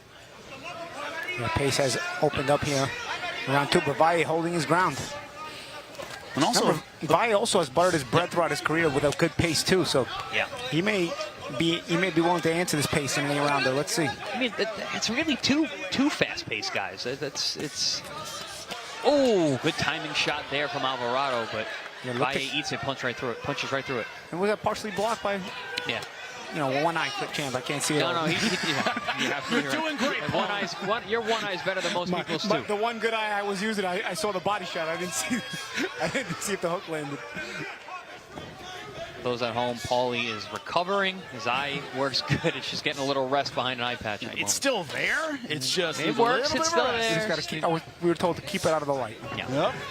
And there's a lot of lights from ringside. And another thing, Paulie, when you take on a veteran like this, they don't go away. Like, they can have a bad first round, they're still going to be in it. Well, that's the thing about it, is you raise your level of opposition. You go from fighting those fighters where you hurt them and they go away to guys who now realize, okay, this is what it takes to be a champion. You have to beat guys, you have to take the winning mentality out of them. And the higher you climb up the ranks, the more difficult it is to take the winning mentality out of guys. Ooh, good right hand again from Alvarado from the outside. Right hand. He falls in with it and he throws a good right hand.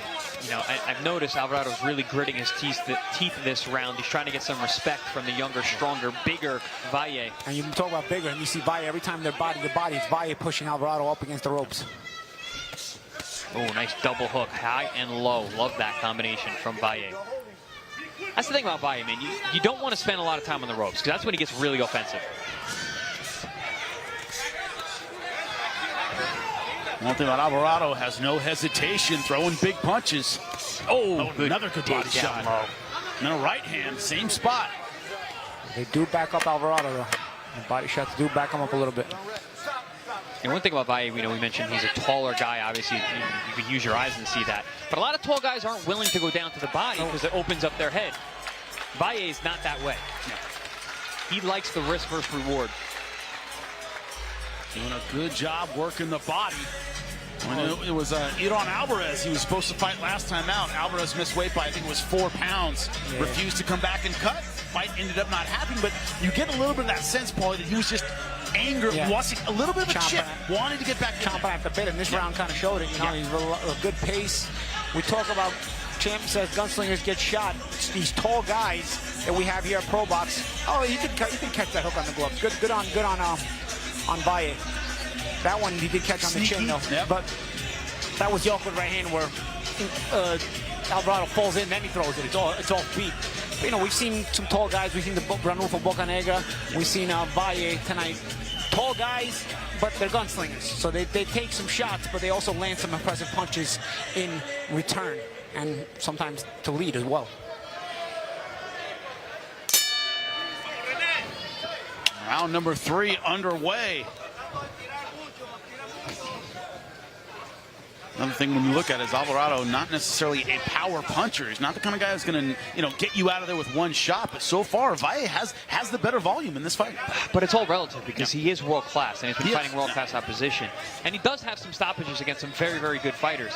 Valle has not been in the ring with anyone of this caliber, or even anyone that's in the caliber that Alvarado has spent time with. So it is all relative when it comes to power. Yeah. Alvarado a little bit front foot heavy when he falls in for those body shots. There may be a counter uppercut there to look for by Valle with the right hand. Good timing shot there. Just barely touched Valle on the way out. I think it's pretty obvious. You can see what Alvarado's game plan is. It's go down to the body, trade left hooks, and try to catch him with the right hands on the way out. Veteran stuff from Alvarado, former world champion. And again, look at the real estate in the ring. Alvarado's in the center of the ring. He is asserting himself, even though he's the smaller man, even though he's not the stronger man in the ring. Yeah, and even when Valle puts him up against the ropes, Alvarado, when they reset, looks to try to get on that front foot again. He doesn't want Valle to get too comfortable. Good shots there landed by Valle, the shorter punches of that exchange. And Alvarado, hard to hit clean, man. Very crafty, even with his back against the ropes. Very difficult to time. Valle trying to set up those power shots. Trying to use that inside game. Big fan of Miguel Cotto. Similar kind of style, Paulie, you know that well. A devastating puncher on the inside. Trying to mimic that now. Yeah, and that's what I mean about Valle. He has more of a Puerto Rican from the island style, where he walks you down, tries to break you physically. Oh, good body shot again. Good shot. But a return combination there by Alvarado. He's looking to answer everything. He's not going to let you take the fighting mentality out of him. And he's just a hard man, is Alvarado. You hit him with a good body shot, and he comes right back with a 5-punch combination. And you pointed that out as we were breaking this fight down before the fight. Before we went on air, Paul, he said he doesn't have a New Yorker style. He's got a Puerto Rican style. I mean, it's because you're in Florida, where he's from, but he definitely, as you said, an island style. Yeah, it's a little different. And I don't want to say all the New York Puerto Ricans fight with that slick But there is New a style Rican to it, style. But I remember Edgar Santana, I used to train with. He had from the island Puerto Rican style, and he was in New York. But a lot of guys in New York look to fight more like a Hector Camacho type of style when they were Puerto Rican. And the Puerto Rican, the guys from the island fight like Tito, fight like Cotto, fight like Dominic Valle. Fight like Valle, yep. No, nice right hand. But then you got good combination against the ropes. Nice work. Good exchange, but it's Valle with the better shots here. Oh, pinching with him. Another big left hand. End of the round.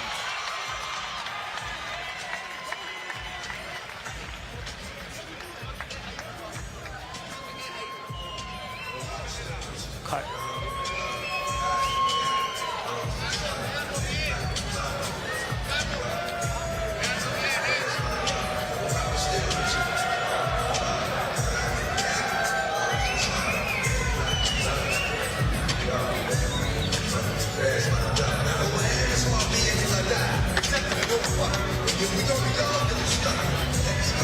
What an end to round number 3. There's a cut around the right eye of Alvarado caused by one of this barrage of punches. I'm gonna imagine it was one of those left hooks. Valle landed a good.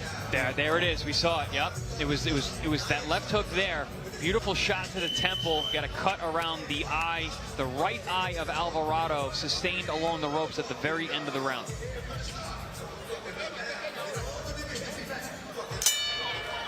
Both you gentlemen called it. Is when Valle has you against the ropes, that's where he does his best work. Alvarado cannot stay there. He's not going to get a break against the ropes against this young man. You know, I think he got a little comfortable there. He was having success being able to pick off those shots, but really Valle ran away with it at the end of that last round. Landed the most damaging punches of the fight from either man so far. Oh, here comes Alvarado though. Valle confident as well to hold his ground and catch and shoot it right uppercut a few seconds ago. Backed Alvarado out of that inside game.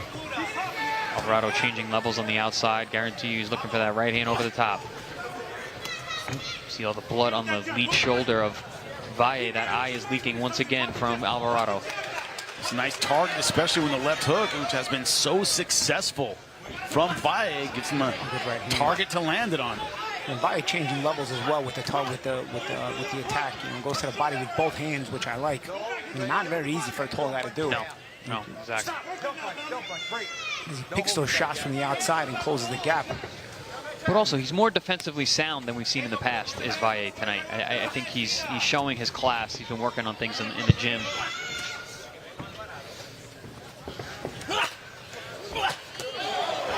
Question the heart of Alvarado. This is a guy who went on a 2-8 slide and then won his last 2 fights, where a lot of guys would have packed it in, as you said. He won his last 2 fights against prospects. The last one being undefeated. And a lot of guys would just be cashing the check at this point in his career, and Alvarado not one of those guys. Proud ex-champ, veteran, rugged guy. But Valle, a lot of class in the ring tonight. You know, a lot of times the name gatekeeper is kind of a derogatory term, but Alvarado is like a world-class gatekeeper. Yeah, I mean, Robert Diaz, who handles Alvarado, actually told us frankly in yesterday's fight meeting, hey, listen, we know what Rene is at this point in his career. He's the guy who's going to show you whether you're going anywhere or not. You know? Would you call him a revealer? Yeah, if Dominic is the goods, you know, he'll show it in the ring. If Dominic is lacking anything, Rene will show that as well. Right. If he's a hype job, Rene will expose it. Yeah. So far, he is anything but a hype job. Valle has been doing great work. Another ripping shot to the body. Great right hand. Not for nothing. I mean, this is the best version of Dominic Valle I've ever seen. In his toughest outing, opponent-wise. Gentlemen, isn't that what the great ones do? They're at their best when they have the best fighter in front of them. Yeah. It just shows you that he's ready for the big time. He's ready for the bigger fights. You know, this is only his 12th pro fight, but obviously his progression, because he's come up on the ProBox TV platform, makes it seem like he's got a lot more professional experience than he does because of the opposition. You see these exchanges, it's Valle landing the more accurate, better punches. Both guys going for Alvarado, not breaking, but it's Valle with the better, cleaner shots. Even in these positions, Paulie, you talked about Alvarado to have a chance to fight would have to get ugly and dirty, but in those ugly, dirty positions, it's Valle landing the better punches. Valle enjoys that mud fight as well.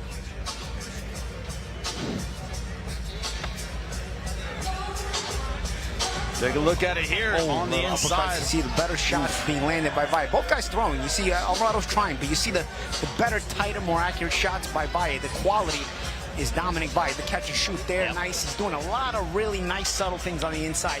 Nice. And we saying nice. And those were shots. That's mint, as we used to say in the old days. Don't age yourself here. But don't. He's the bee's knees. Yeah, I know that stuff. But Paulie, those shots that you pointed out, that uppercut on the inside, he's been looking for that since round 1. And Alvarado's doing a really good job of defending them earlier. Yeah. Not so much anymore. But you see what he did there. He went to the catch and shoot. So you can't defend it with the same hand if you throw it. That's why catch and shoots are good. Yeah. That's why I like them. So nice. You got to decide if you're going to defend with that hand or punch with that hand. Right now, everything going the way of Dominic Valle was halfway through this fight, scheduled for 8. Ooh. But, you know, Alvarado taking his steps forward. I think Alvarado realizes, listen, this kid's running away with this thing. We're halfway through the fight now. I got to pour it on. Again, only an 8-rounder, not 10, not 12, like Rene's used to. But Rene also psychologically understands to try to put the prospect on his back foot, trying to take away the confidence. You know, maybe you can play the mental game. He tries to start out every round really tough to try to see if Valle reacts negatively. But Valle always is up for the challenge each and every round. The problem with Valle, though, is he's an engine guy. Yeah. So he doesn't get tired. He doesn't get broken down. And his recovery between rounds based on his conditioning is excellent. Yeah, he likes it. Yeah, he likes to get pushed, and you know that's how he lives his life in the gym as well.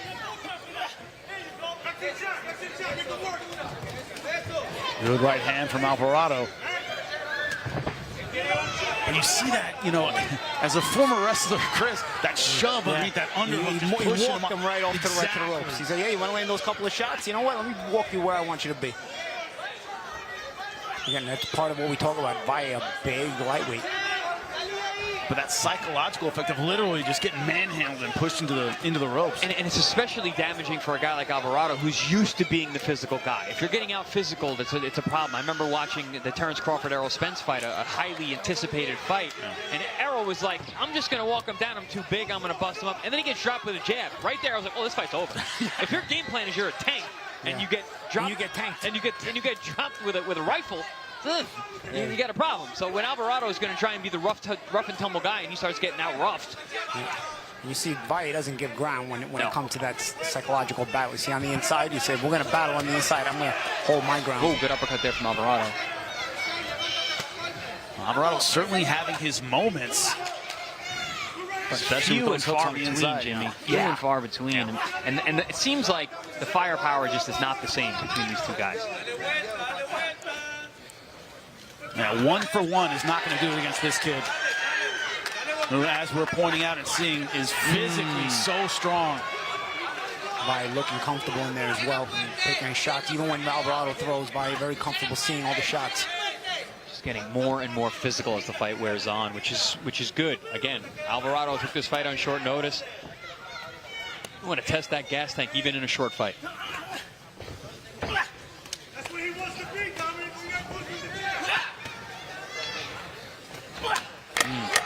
Somebody's yelling in the crowd. That's where he wants to be, Dominic. You got to use the jab. I don't know. That's where Dominic wants to be, too, though. I don't know.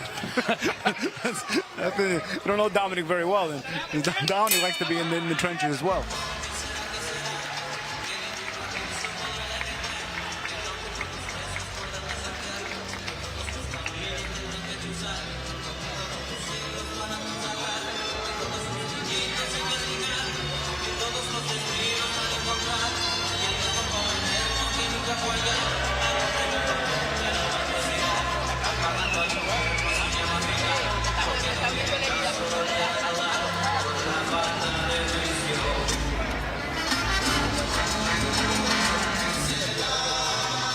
Welcome back. Round number 6. Ready to get underway. You see the corner of Dominic Valle. Some of our sponsors today for our fight in Fresno, California, San Joaquin Valley.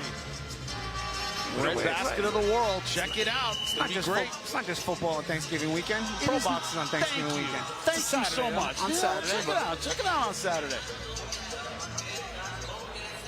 My old stomping ground, Central California. Great stuff. Great boxing fans, by the way. You best believe I'm going to have a turkey sandwich ringside. Oh, I'm having a big burrito. You don't even know, dude. Mexican food. Can you put turkey in a burrito? You can put anything you want in a burrito.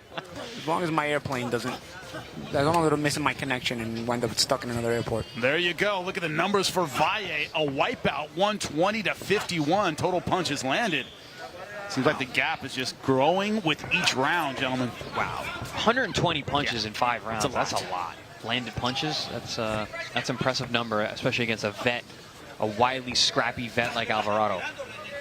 And let's say it's as though Alvarado can't find a range where he's able to shut down the offense of Valle, because even in close, he's doing very, very well. Look at Valle boxing off the back foot and countering.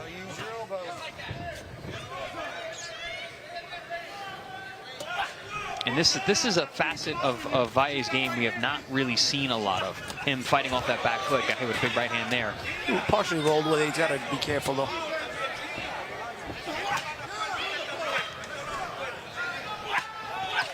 Man, really loading him on those left hands. The problem with rubbernecking and rolling with the shots is most of the judges are not intelligent enough to realize that you rubbernecked and rolled with it. That happens a lot, unfortunately. Good exchange here. You hear the thuds of the body shot being thrown by both guys. Nice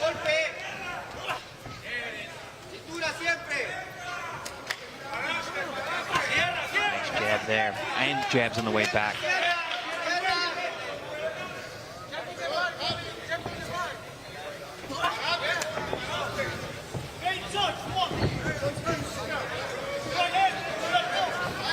It's funny, Valle not throwing it as much at mid-range. It seems like he prefers almost fighting on the inside against the shorter man. No, I think he's asserting that he has boxing skills as well. He's showing a different layer. I'm going to give a third opinion. I'm going to say he's taking a round off. Certainly possible as well, because he has been thumping in his first 5 rounds. I have never seen Dominic Valle take a round off. We've seen him in these 8-rounders, though. It's true. Yeah, this is true. This is true. I'm always like, he should take a round off, and then he comes out and throws even more punches. So you know, you end up learning time management in these longer fights. Good shot there. Yeah, that backs Alvarado right off. Good right hand. Well-timed shot right in the temple. There's a left hook upstairs as well. Alvarado may have felt it because he hasn't returned back in the trenches since he took that sharp right hand. That's the thing about when you start boxing and moving on a guy after you fought an inside fight. Now you're forcing him to walk into stuff. You're setting up traps. You're hitting him with things he doesn't see.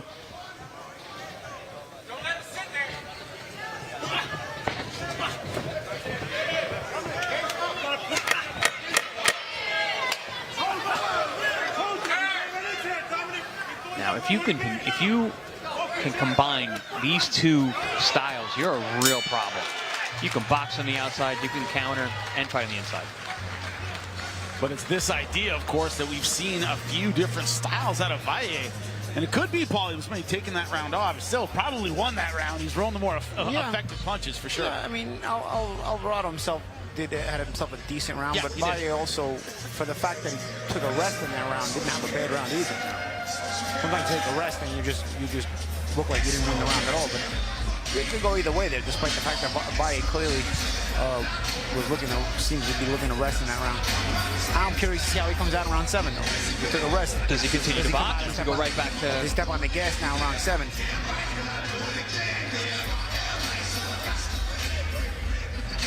Going to the red corner.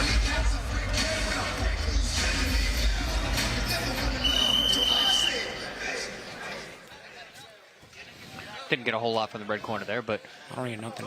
Again, we're gonna see what he comes out with. We saw his brother was very animated. We saw that. No, I mean I see it. I don't know if our mics are working. I know they're talking. I just didn't hear it. So true. Round number 7 scheduled for 8. Valle comes out pumping the jab, throws a nice 1-2 there.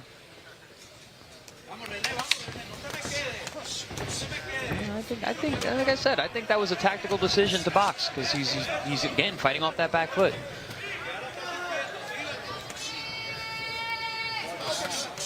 Oh, nice short punches, good combination. Taking the power off, like you said, champ. Remember I said that earlier in the fight. Take some of the power off, take some of the steam off to put them together and get some accuracy. I'd never seen that before. I thought that was something that he needed to add to his game. I think that shows a lot of maturity. Yeah, set up punches or even throwaway punches. Little what you call shoe shining, right, Paul? A little shoe shining there. Yeah. You're gonna use the first punches to move the gloves out of the way, and then the latter punches, the combination, you put a little something on them. Nice just uppercut like there. that.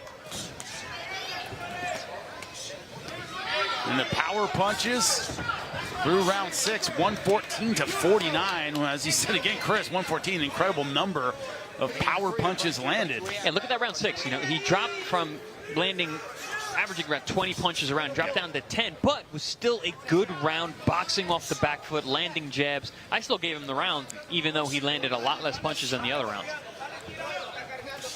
Oh, shot there. Now he's physically asserting himself. He's showing less respect for anything Alvarado has. He actually just has his gloves high and just trying to physically walk him down. He's actually doing a really good job of smothering the offense of Alvarado, making a little bit of room for his own offense. Notice Alvarado cannot get Valle to back up when it's that psychology too. Valle backs up when he wants to back up. But when there's an exchange and Alvarado throws punches, Valle makes a concerted effort not to back up because he doesn't want Alvarado to think that it was the punches that made him back up. Well, that was something we talked at the top of the show, you know, in our main and co-main event is about setting the pace and being in control. Valle is in control of how this fight is fought, where the fight is fought. Ooh, good body shot there from Alvarado. Left hook just below the elbow. Alvarado, though, still throwing back. He has not given up. He has not shut down in this penultimate round. Still throwing back. As we expect from a tough veteran. Now Valle holding his ground. Yeah, you see the high guard of Valle, not respecting any of the offense from Alvarado anymore. Valle doing a really good job of using that lead forearm to frame Alvarado and put him in his place, so to speak, before he cracks him with a shot like that. Alvarado may not win this fight, but again, he's done his job. You know, he's given the good, solid work to Valle, allowed Valle to continue to develop, and we've gotten some answers out of what the kind of fighter Valle is. He continues to live up to the hype as well. One more round to go.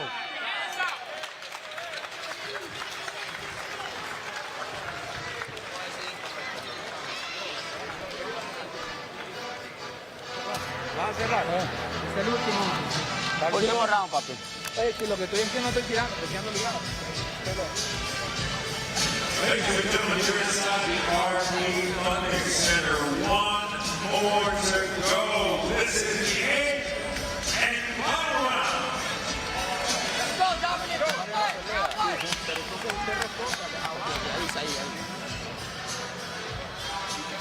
Eighth and final round. A round that has been dominated by that man, Dominic Valle.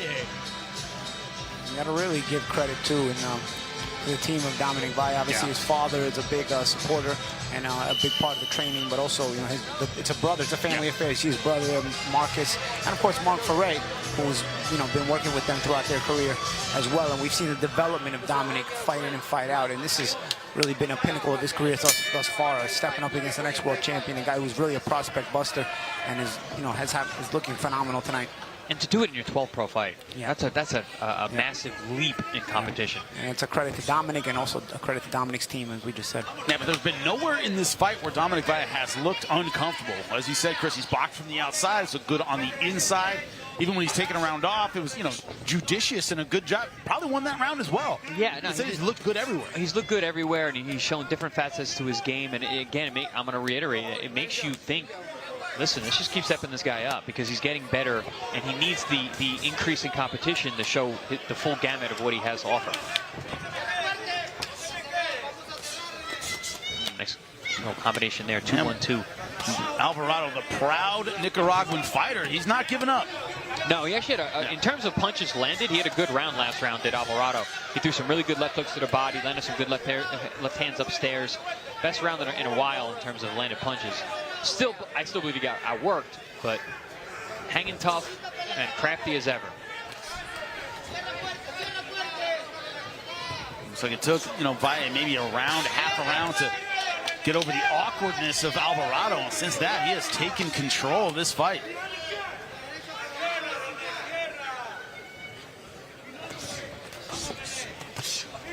Good combination and out at exactly the right time. I like that hook off the jab and follow with a right hand. Stop, break. Not stepping off the gas either. His Valle trying to keep it physical. So he steps right back in off that break. He's going to assert himself against the tough veteran Alvarado. You know who, this fight in particular, you know who Dominic is starting to remind me of? Oh. A young Kermit Cintron. Oh, yeah. Physically, for sure, the body type, but also even stylistically, he's got that aggression. He's very physical. They're similar in stature as well. The weight class. Their body type is definitely similar. Cintron also with the Puerto Rican background. Yep. But more of an island style rather than a New York style. True. And he's from Pennsylvania. He had a hell of a run at one point. Yeah. Maybe he was a little bit bigger puncher than Dominic, but Dominic a bit more creative with his attack, I think. Yeah, more fastest for sure. Once again, that physical authority just pushing body shot by Alvarado. That was a nice body shot. Those scraping shots. Yeah. With half a minute left, Alvarado still going for it.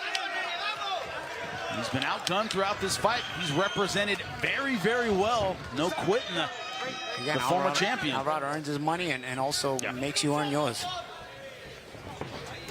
And we got some answers about Dominic Valle. If he beats you, he takes away your money too. Your value decreases. Takes it and runs. Well, he ends the round and the fight, dancing and boxing, but he could do it all tonight. Punch on the inside, on the outside, the Puerto Rican. Yeah. A big step up in class, and gentlemen, he passed with flying colors. No other way to say it. Yeah, he did. And it was fun to watch as well. Again, sometimes watching a prospect come up the ladder, it's very one-sided. This was I'd say a one-sided fight as well, but it was a one-sided fight where Dominic had to work every single round, and that's why you get opponents like Alvarado. And also it was one of those, as I said during the fight, you said Alvarado's tough to look good against. Sometimes you'll get a stinker of a fight. Yeah. This was not a stinker of a fight. Nah, not at all. It's not, because Valle likes the physical, just like Rene does, boys. Yeah, and Paul, you had mentioned that Valle is not as big as a puncher as, say, like a Kermit Cintron. I actually don't know if he's that big of a puncher at all, but it doesn't mean that you're not excited. Yeah. I wasn't a big puncher, you weren't a big puncher, our fights were exciting. But he likes that close to mid-range attack, so he likes to try to go for the stoppages, a lot of punches, and go through the destruction. Well, Dominic Valle one-sided from start to finish. Alvarado came in to fight, but once Dominic Valle got a read on him, it was off to the races. I mean, he got in the grill of Alvarado very early on, giving Alvarado the only shot that he would have is to out-rough him on the inside. It really took that game away from him. Then he started getting on his back foot and boxing, and then Alvarado really had no answer for that. A pretty dominant showing, a very dominant showing from Dominic Valle against the toughest step-up of his career. And Alvarado, to his credit, never stopped throwing, never stopped trying to win the fight, but Valle, as we said, impressive from virtually every range, Paulie. Yeah. It was a good performance, and it's going to be the best one of his pro career so far. Take a look at the CompuBox numbers. 32 out of 282 was Valle with the jab. 151 of 468 for his power punches. And total 183. Look at the body shots. Man, 44 to 41. But Alvarado had some success with the body punch, but Valle did a great job, you guys said, putting water in the basement early. Lupe Contreras make this undefeated fighter official. After 8 rounds, judges Ross and Shipman turned in identical scores of 80 to 72. Después de 8 vueltas, los jueces Shipman y Ross entregan tarjetas idénticas de 80 a 72. Y el juez LeBron anotó 79 a 73. Judge LeBron scores it 79 to 73. All in favor of the winner by way of unanimous decision. Los tres a favor del vencedor por decisión unánime. Still undefeated, Dominic Valle. Big step forward, and Chris, I know you were worried. Modeling career still looking good for him. Yeah, still looking pretty. Especially, well, first of all, he showed really good hand position on the inside, much better defense than I've seen in the past. But also, he showed they could box off his back foot, and if you can do that, then yeah, you can keep those model good looks alive for a long time. Yeah, keep those hands up on the inside, punch and shoot, keep it exciting, and keep your looks. There you go. Paulie, yours are done. Your modeling days. hate to be the one to say that. Scar up my forehead. That's it. But Dominic Valle looking absolutely fantastic. You see there with his family and his trainers. Great job. I'm sure he's going to find something that he did wrong that he needs to improve on in the gym. But we are rolling. That's right. Our co-main event. Talk about volume. Talk about movement. Talk about action. We're going to have plenty of that. Katsuma Akitsugi taking on Vincent Astrolabio. When we return, it is Japan versus the Philippines. The Asian rivalry continues. Bantamweight division, will we see yet another contender emerge from ProBox TV? Stay tuned, find out.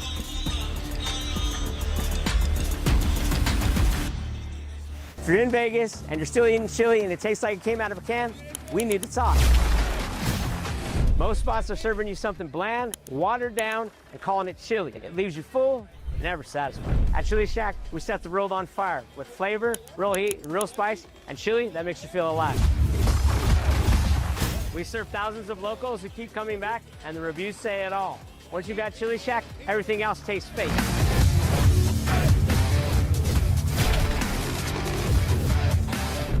us on Instagram and come. Chili Shack setting your world on fire. All our fans in Nevada, Colorado, check them out. Fill up there. Remember, the more you support these advertisers, the more fights we can show you for free right here on ProBox TV. Gentlemen, I'm getting hungry. I want my spicy food ringside right now. Man, when I was watching that commercial, I was thinking the same thing. I'm like, man, I'm hungry. I mean, our crew lunch was good, but it wasn't Chili Shack good. That's right. We need Chili Shack good. You know, coming up, we have a red hot. He said I did that? Said I did that? We got a red hot co-main and main event coming up. A chili hot? A chili hot. Paul, you said you like a little spice. You like a little spice. Maybe sometimes more spice than that. Right? A little bit of spice. Like a little bit of spice. Well, in this co-main event and main event, that's exactly what we have coming up. And Tiger Johnson, we said he's a little bit upset to be on air quotes the B-side. There is no B-side here at ProBox TV. And one thing we have seen from the fighters who have come up in ProBox TV, like Dominic Valle, they know that. Katsuma Akitsugi, he knows that. Every time you step in here, it is a 50-50 all-action fight. Well, Tiger Johnson, a little chip on his shoulder. He says, people overlooking me, that I'm being disrespected against Nicklaus Flaz. Well, guess what? It is always all action. It is always a difficult fight every time you step in here. And Tiger Johnson, one of those guys brought up as a prospect, undefeated, 16-0, an outstanding amateur resume.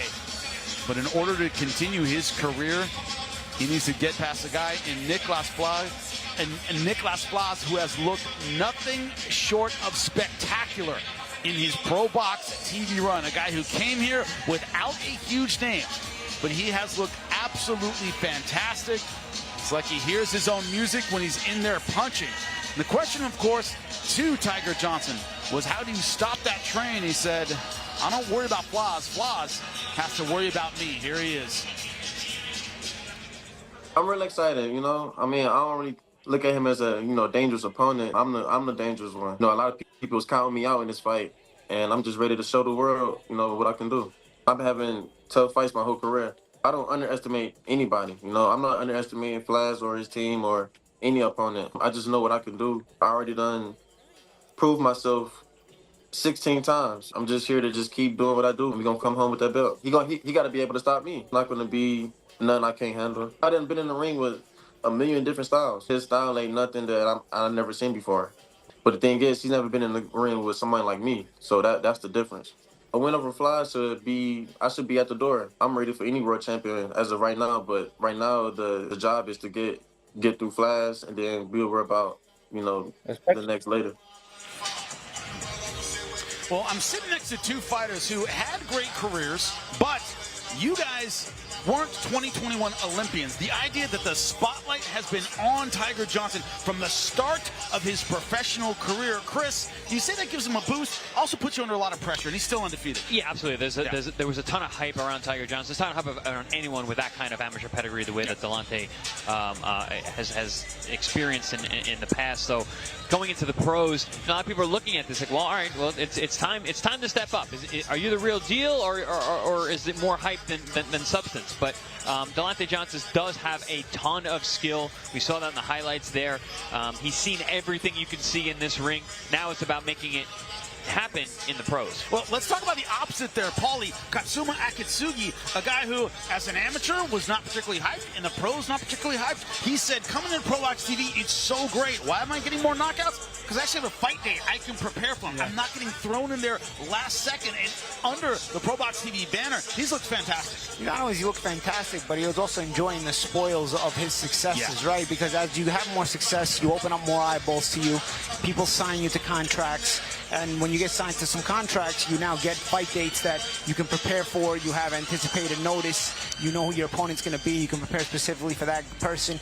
And you can bring your best qualities and show them, as opposed to just training and hoping that your best qualities show up in the fight and hoping to get the results so that those people will notice you. Akitsugi has now passed that point, and he's signed to ProBox, and he's a guy who, although we do make the tough fights here, and he's had to be in tough, he at the same time keeps impressing because he also can raise his game because of the things I just described. Well, our co-main event, when you talk about the keys to victory, what it is going to take to succeed, was going to be a very competitive fight, Paulie. Yeah, oh yeah. I mean, Akitsugi here, we got to say, don't fall in love with your power. And the reason I say that is because he's got recent knockouts. So don't think that it's from the power. I believe it's from the rhythm creating the knockouts. Be intelligent, be aggressive in attack mode. Sometimes Akitsugi is a little slow to start. He's aggressive, but he can be hit. He's got to be careful. And don't be reckless. You know, just because the rhythm doesn't come right away doesn't you need to force that pressure. Let the pressure build off your rhythm.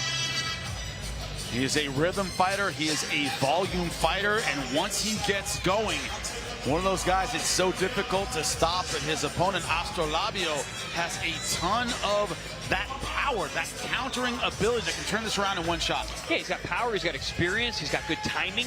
It's a very, very dangerous opponent. He's been in with some world-class guys. He fought for a world title twice. He fought the extremely uber-talented Junto Nakatani a couple years ago. Certainly, you know, did not perform well that night, got stopped in the first round, but at least has been to the big show. And if you look at the tail of the tape, there is virtually nothing separating these two fighters. Akitsugi, an inch in reach. They are the same height, similar weight, similar ages. It's about everything but the numbers. How about the Japanese fighter coming out to the Mexican music? That's the LA influence. I love it. I love it. I love it. But it's that combination, Paulie, of delicious. Delicious right there. But it's that idea that Japanese Bushido fits in very well with the Mexican warrior spirit culture in the gyms in LA. Yeah, I've seen that with the Kameda brothers, went to Mexico to train, and they sort of took on that Mexican persona as well, you know? So you see it with these Japanese fighters. There's a mutual respect for the warrior mentality of both cultures. I put raw salmon in a burrito? Yes, you can. Oh, awesome. You can customize it any way you want. It's called a wrap, and it's delicious. Lupe, get us going for our co-main event of the evening. We continue inside the RP Funding Center, Lakeland, Florida. It is ProBox TV being sponsored by Bet Online, your online sports book expert. Chili Shack, setting your world on fire. Hydro Shot H2 powered hydration. Jersey Mike's a sub above. Chuck Chansey Gold Resort and Casino voted #1 in the Central Valley. And Killer Grips, champion inspired sports protective tape. It's our co-featured bout of the evening, set for 10 rounds in the Bantamweight division. Este es el duelo coestelar pactado a 10 vueltas. División peso gallo, los jueces, the judges. Braden Jackson, Michael Ross, along with Efraín Lebron. Presenting the blue corner, wearing white with gold trim, presentando la esquina azul, vestido de blanco con vivos dorados. Detuvo la báscula al límite de 118 libras. He tipped the scales at the bantamweight limit of 118 pounds. Tonight, this two-time world title challenger enters the ring in his 26th professional bout with a record of 20 victories against 5 defeats, 15 of those victories coming by way of KO. Esta noche, este 2 veces retador de título mundial entra en su 26º combate a nivel profesional con 20 victorias, 5 derrotas, 15 de sus victorias por la vía del knockout. From Davao City, the Philippines, Vincent Acero Nang Pinas Astrolabio. In the red corner, wearing blue with orange trim en la esquina roja, vestido de azul con color naranja, su peso oficial, 117 libras y media, his official weight, 117.5 pounds. Tonight, he enters the place where no O is safe, the ProBox TV ring, and puts his undefeated 13-0 record on the line with 3 KOs. Esta noche entra a la zona de peligro y pone en juego su récord invicto de 13 victorias, 3 de sus victorias por la vía del knockout. Representing his homeland of Japan and fighting out of Los Angeles, California, el cohete japonesito, Katsuma Akitsugi. Our referee, Christopher Young. Red corner, blue corner. Okay, gentlemen, listen. Trunks a little high, so everything good right here. This is fine. Jimmy, you know what time it is. You should fight hard, fight clean, touch him up. Our co-main event, Japan versus the Philippines. Akitsugi says, yeah, I've had some tough fights, some tough Filipino fighters. I don't see this as a nationalistic thing, but I am ready to go. Red corner, you ready. Blue corner, you ready. Bail! Katsuma, Akitsugi. And the tricolores along with the blue. Japanese flag on the right, tricolores on the left. And they were Astrolabio in the gold and white. They were listed at the same height, but Akitsugi looks taller by at least a few inches.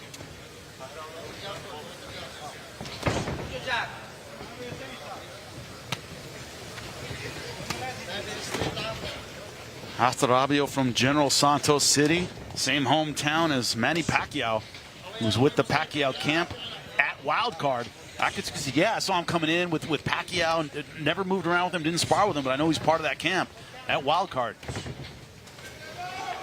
And I've known enough of Manny Pacquiao's training partners to know that training with that guy is murder. Now, I was going to say, both these guys look to be in fantastic shape. Oh, nicely. Nice. Again, off the rhythm, you see Akitsugi, he disguises the punches so well, and that's where, when he gets going, he becomes difficult to beat. Creates a pace. Nothing is thrown at its fastest or at its hardest, but what it's done is it's done consistently off of tough to anticipate punches. And also the change of speed. Yeah. You know, the change of speed and rhythm. Exactly. That's part of the reason why they are tough to anticipate. So much creativity there.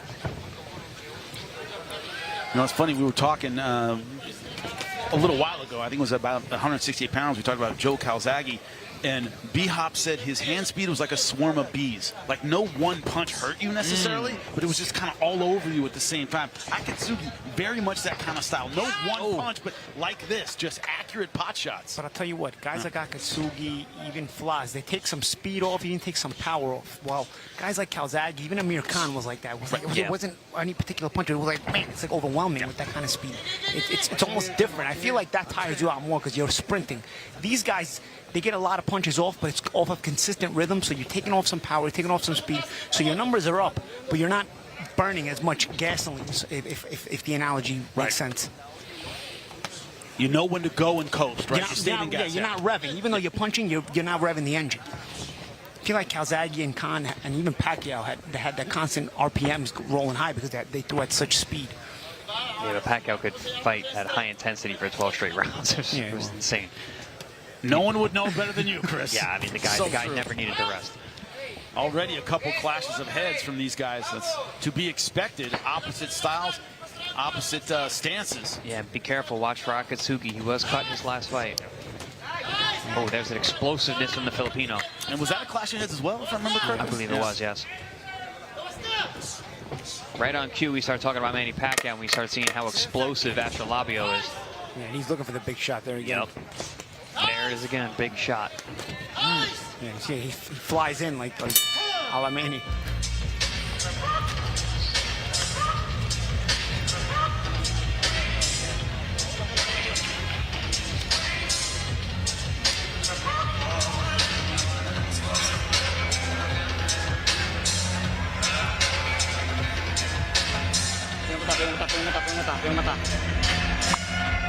Kunya musud ni ka third round, ha. Relax lang. First round pa napay siyam, ha. Relax. More to the right, okay? All right? Yeah. Okay. You gotta stay focused. The contrast in styles evident in round number one. Don't forget Jersey Mike subs. Support them the way they support us. Everything we see tonight is going to make me starve here ringside. They have hooked us up many times in the back. Those Jersey Mike subs, absolutely fantastic. Why are our sponsors so delicious? So delicious, man. You guys are really selling it. Killing us, man. I'm hungry, man. We're both hungry. We just are. Round number two, and gentlemen, it wasn't just the contrast in stances, but we're seeing the styles here where it's, Akitsugi throwing in flurries, and it's Astrolabio looking to load up that one shot that could turn the tide. And Jimmy, both guys had success in round one. That's the thing. We see the game plan now. We see how it can be effective, and they both know what they want to do. They both know what they need to do. It's going to be who's going to be able to take the control and separate themselves as the better man. Against Jason Maloney, that was in one of Astrolabio's title opportunities. That was a story of that fight, as Maloney had a lot of volume, but Astrolabio kept slipping and ripping and trying to land those big punches. That was a really close fight. Yeah, really close. It was a draw on one scorecard. Yeah. See what Akitsugi does. He looks to change speed, change height, change weight, a bit more creative. While Astrolabio has that sudden explosion. He goes 0 to 100. And then back to 0, which is possibly why he makes fights close on the scorecards. More consistency from Akitsugi in his style. Good counter there from Astrolabio. Let's see. Junto Nakatani, of course, knocking him out with a body shot in round number 1. And Akitsugi was told by Nakatani, you got this fight as long as you keep the pace going. That was Nakatani's advice to him.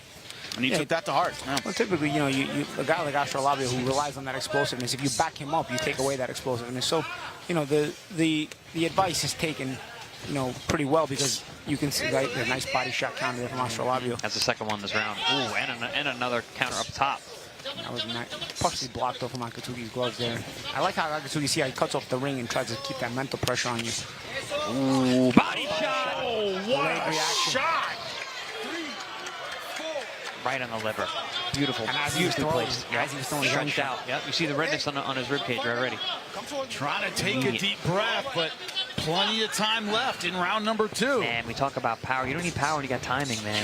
Oof. And remember, Akitsugi's friend with Nakatani said he spoke to him about this fight as well. So maybe a little, you know, similar type of knockdown, right, with the body shot. Oh, good left Straight hook. left. Rocks Akitsugi. You see Akitsugi, again, don't get reckless. That was one of the keys. You know, again, gets a little too ahead of his skis sometimes when he gets excited. And Astrolabio can punch a little bit. He's got to be careful. A little bit. 15 KOs and 20 wins, and has been at world-class level. Doing well with that straight left hand is Akitsugi. You got to let the things develop against a guy like Astrolabio because he'll keep you honest with his power. Good recovery from Astrolabio. A body shot's hard to come back from, especially a good shot like that right on the liver. Nice left hand there from Akitsugi.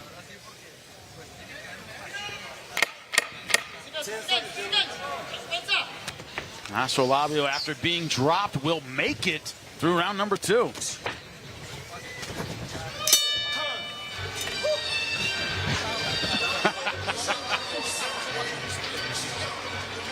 That is a relieved man. You see his knockdown. You're going to both be reaching to the body. You see that? And tighter shot. Again, timing beats speed. See the timing and a tighter shot from Akitsugi. Right, champ? A little shorter. Yeah. They're both looking for the same shot. They're a lefty and a righty are a mirror. They're both looking for the uppercut downstairs. It's Akitsugi's tighter shot that gets in first. That's that shuttle punch I always talk about from the left-hand stance that goes right to the liver. That's a tough shot. And the way that the elbow stayed in from Akitsugi, that's why that punch landed. He had no fat on that punch. While Astrolabio's right hand got a little bit extended with the elbow. Came out a little bit. Fundamentals make the difference. They're like mirrors. They're like mirrors. Yeah. Don't go get your shine box with that left hand. As soon as that round ended, though, Astrolabio took a deep breath. Yeah, he's like, all right, they got Okay, thank God. But it was funny because you say mirrors, but it's how I learned to fight lefties is watching lefties fight righties because you can do the same thing. It's the opposite stance. You can look for the same things. Yeah, you're susceptible to the same things. It's just the lefties have a lot more practice. Exactly. When you watch lefties, I mean, the way they find the angle, you just reverse it. The question, gentlemen, in round number 3 is we've all eaten liver shots. You do not get that back in a minute sitting on the stool. It takes a while. Nice double left hand there from Akitsugi. And again, he's looking to get downstairs. Again, the creative attack. Nothing super strong or super speedy, but again, creative and timing-wise. But also, he makes you run into the shots, too. It's head-on collisions. Oh, nice. Sweep of the guard, right, with the lead hand and then bringing the left hand around. That's stuff you learn in California. That's that California stuff there. Ooh, good right hand there from Astrolabio, right on the chin. And also, if you're used to trying to keep aggressive fighters off of you, well, welcome to Southern California, where you're going to have a lot of Mexican fighters who can make that ring very small. Yeah. Big swing and a miss there from Astrolabio. Akitsugi went right underneath it. Didn't counter, but made him whiff.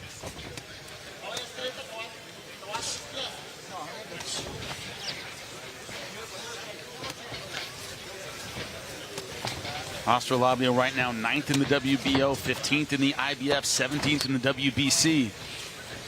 And, you know, Akitsugi talked about wanting that ranking. He wants to get into the top 15. And we talked a lot about Akitsugi getting into that flow state, that rhythm, similar to how we talk about our main event with Nicklaus Flaz. This fight, we're not seeing that as much. We're seeing him more picking his spots. And also playing with distance just a little bit. You see he's using that lead hand, he's touching it with it, he's just using it to measure distance. Sometimes he touches, steps in, sometimes he touches, steps out. Well, he's setting traps. And exactly, so right there, he's touching, holding his ground, seeing what kind of reaction he's going to get.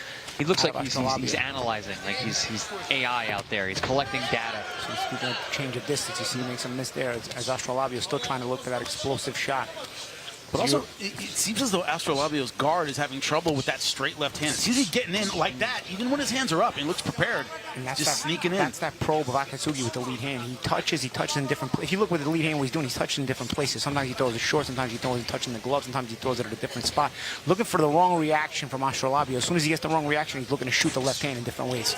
But also notice how he moves that right hand as does Akitsugi. He keeps that thing probing, as you said, long out in front, and there's no fat on the punch. It just goes. It gets to its target. Nice right hand there from Astrolabio. And again, just subtly playing with distance as well. I get a little bit of Alexander Usyk with that lead right hand. Keeps that thing moving, almost like a snake charmer. Yep.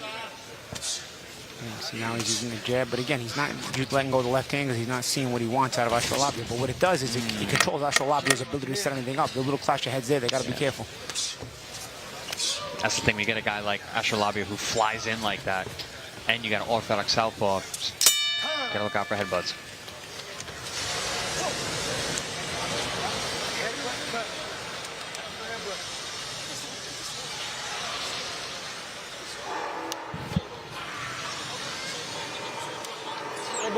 Isa kay Bob, ikay mo sud siya, isa kay Malo.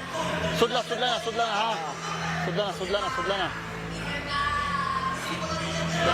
So Peter on the body shot. Now feint him a little bit too. Pull back, pull back, stepping with the jab. Okay? Because he's still safe right there. Okay? We are back. You see a cut around the eye of Akitsugi. I wonder if it was from the clash of heads. I heard the ref say, or the ref made a point that it was from accidental headbutt. Yeah, if the ref acknowledges it, then it is from a clash of heads. And it'll go to the scorecards. Astrolabio flying there. Yep. We didn't see it at the time, but we saw the blood in the corner, and we heard the ref mention it was a headbutt. We just acknowledged it once again, caused by an accidental headbutt. That lead eye.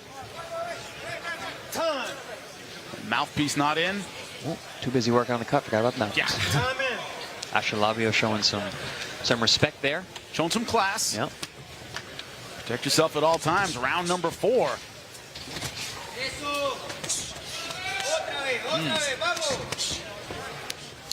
Look at the total punches landed. A 2-to-1 advantage for Katsuma Akitsugi. 43-21. Astrolabio yet to get into double digits. Jimmy, that's really to be expected. Astrolabio is the power puncher. Akitsugi is the volume puncher. Oh, but here comes Astrolabio. Big shots. Yeah, he's energetic. He's trying to change the pace of this fight. But Akitsugi's answering, and especially going to the body. And now Akitsugi can answer more consistently because there's more creativity, more shot selection to him. Astrolabio throws everything hard, so he looks to save it up. Good body shot again. That eye is leaking, though. Yeah.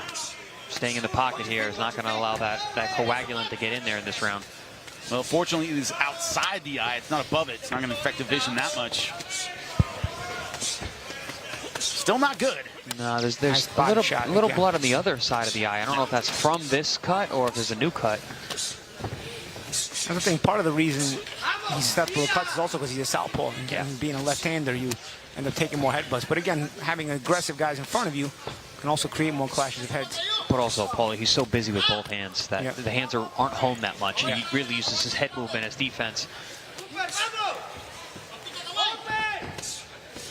Again, good shot selection by Akitsugi, real creative. That body shot bothered him. Yeah, I saw that like that. Oh, again. That was the other side. Yep. This time to the left. Working both sides of the ribs. It was a liver shot last time. Akitsugi's cut on both eyes here.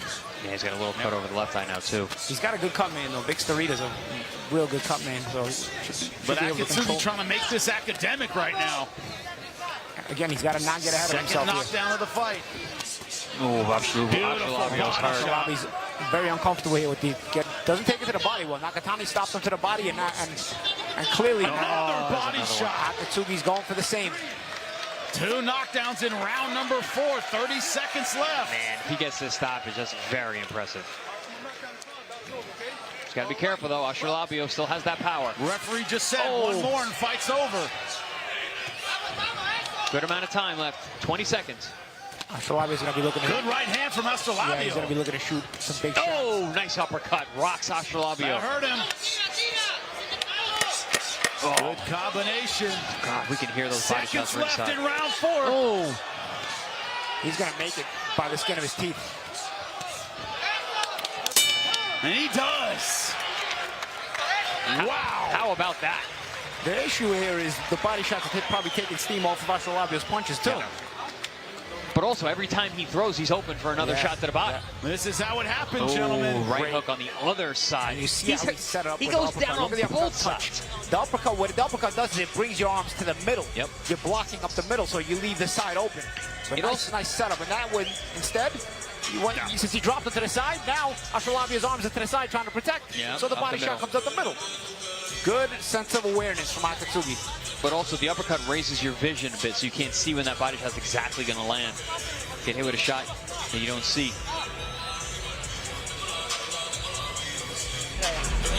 The question is how much does Astrolabio have left? He looked very uncomfortable in the corner. Very, very uncomfortable. His feet were tapping the whole round.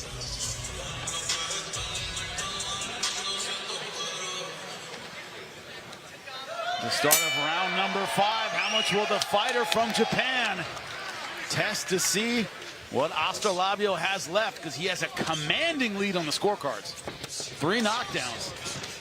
And he's starting off looking for the finish, gentlemen.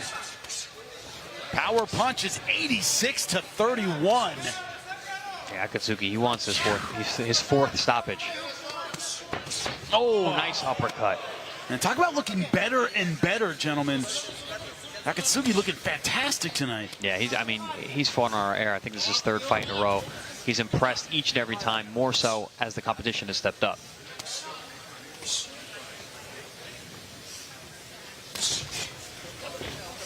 Again, going back to setting traps, using a little bait with that front hand to try and get Astrolabio to fly in again so we can counter. And Paulie, when you have the power puncher worried about extending his arms and getting hit. You make him gun shy, you make him even less confident in throwing. Not to mention the body shots will take this thing away from him, you know? Oh, good counter over the top there from Akitsugi. Astrolabio reached with that left hand. Akitsugi pulled back, left hand over the top. But Astrolabio right now almost looks like he's punching in mud. Like he can just see the punches coming. Well, he takes a deep breath every time they separate. Oh. Clash of heads there. That time Akitsugi was in the middle of his forehead, so no, doesn't seem like any But you see play. Astrolabio again flies in with that right hand. He throws it very violently, which, of course, it's his style, but it also can create that head clash, especially against the opposite stance. That looked like more like Astrolabio was looking for a break so he could breathe. Hey, a veteran like Astrolabio is going to take every chance he can to get back in this fight. You can see whenever they get close, he's worried about his body. Another ripping body shot. This is what I mean about Akitsugi. He's getting stoppages, but it's not like his power is increasing. He's just sharper. He's getting better, and he's beating guys up. And that's how he's getting the stoppages. And, you know, he may or may not get a stoppage tonight, but you can see how he would build to it with these body shots tonight. Jim, do you remember the first time we had him on our air, and I was watching video, and I came to him, I'm like, he hits pretty hard to the body. Like, he's got power, and then we saw it. He scored his first knockout. Yeah. Right? Yeah, I'm like, no, he doesn't punch light. Well, another thing, and I'll give credit where it's due. Lamont Roach Jr. talked about his knockout ratio. He says, I don't knock you out, but I hurt you. Yeah, well, I hurt you when I punch you. And Akitsugi's another one of those guys. He hurts you. Doesn't always get the knockout, but... You don't have to be a hard puncher to hurt a guy to the body. You just got to be accurate and creative with the shots. You can hit a guy, you can hurt him. If you can hurt him, you can stop him. Nice snappy jab there from Akitsugi. You see, again, he had another change of range with the right hand, another creative, different move. Sometimes he's measuring, sometimes he's snapping. Oh, good body shot there. Leaping body shot. Astrolabio. Deep shot right to the navel.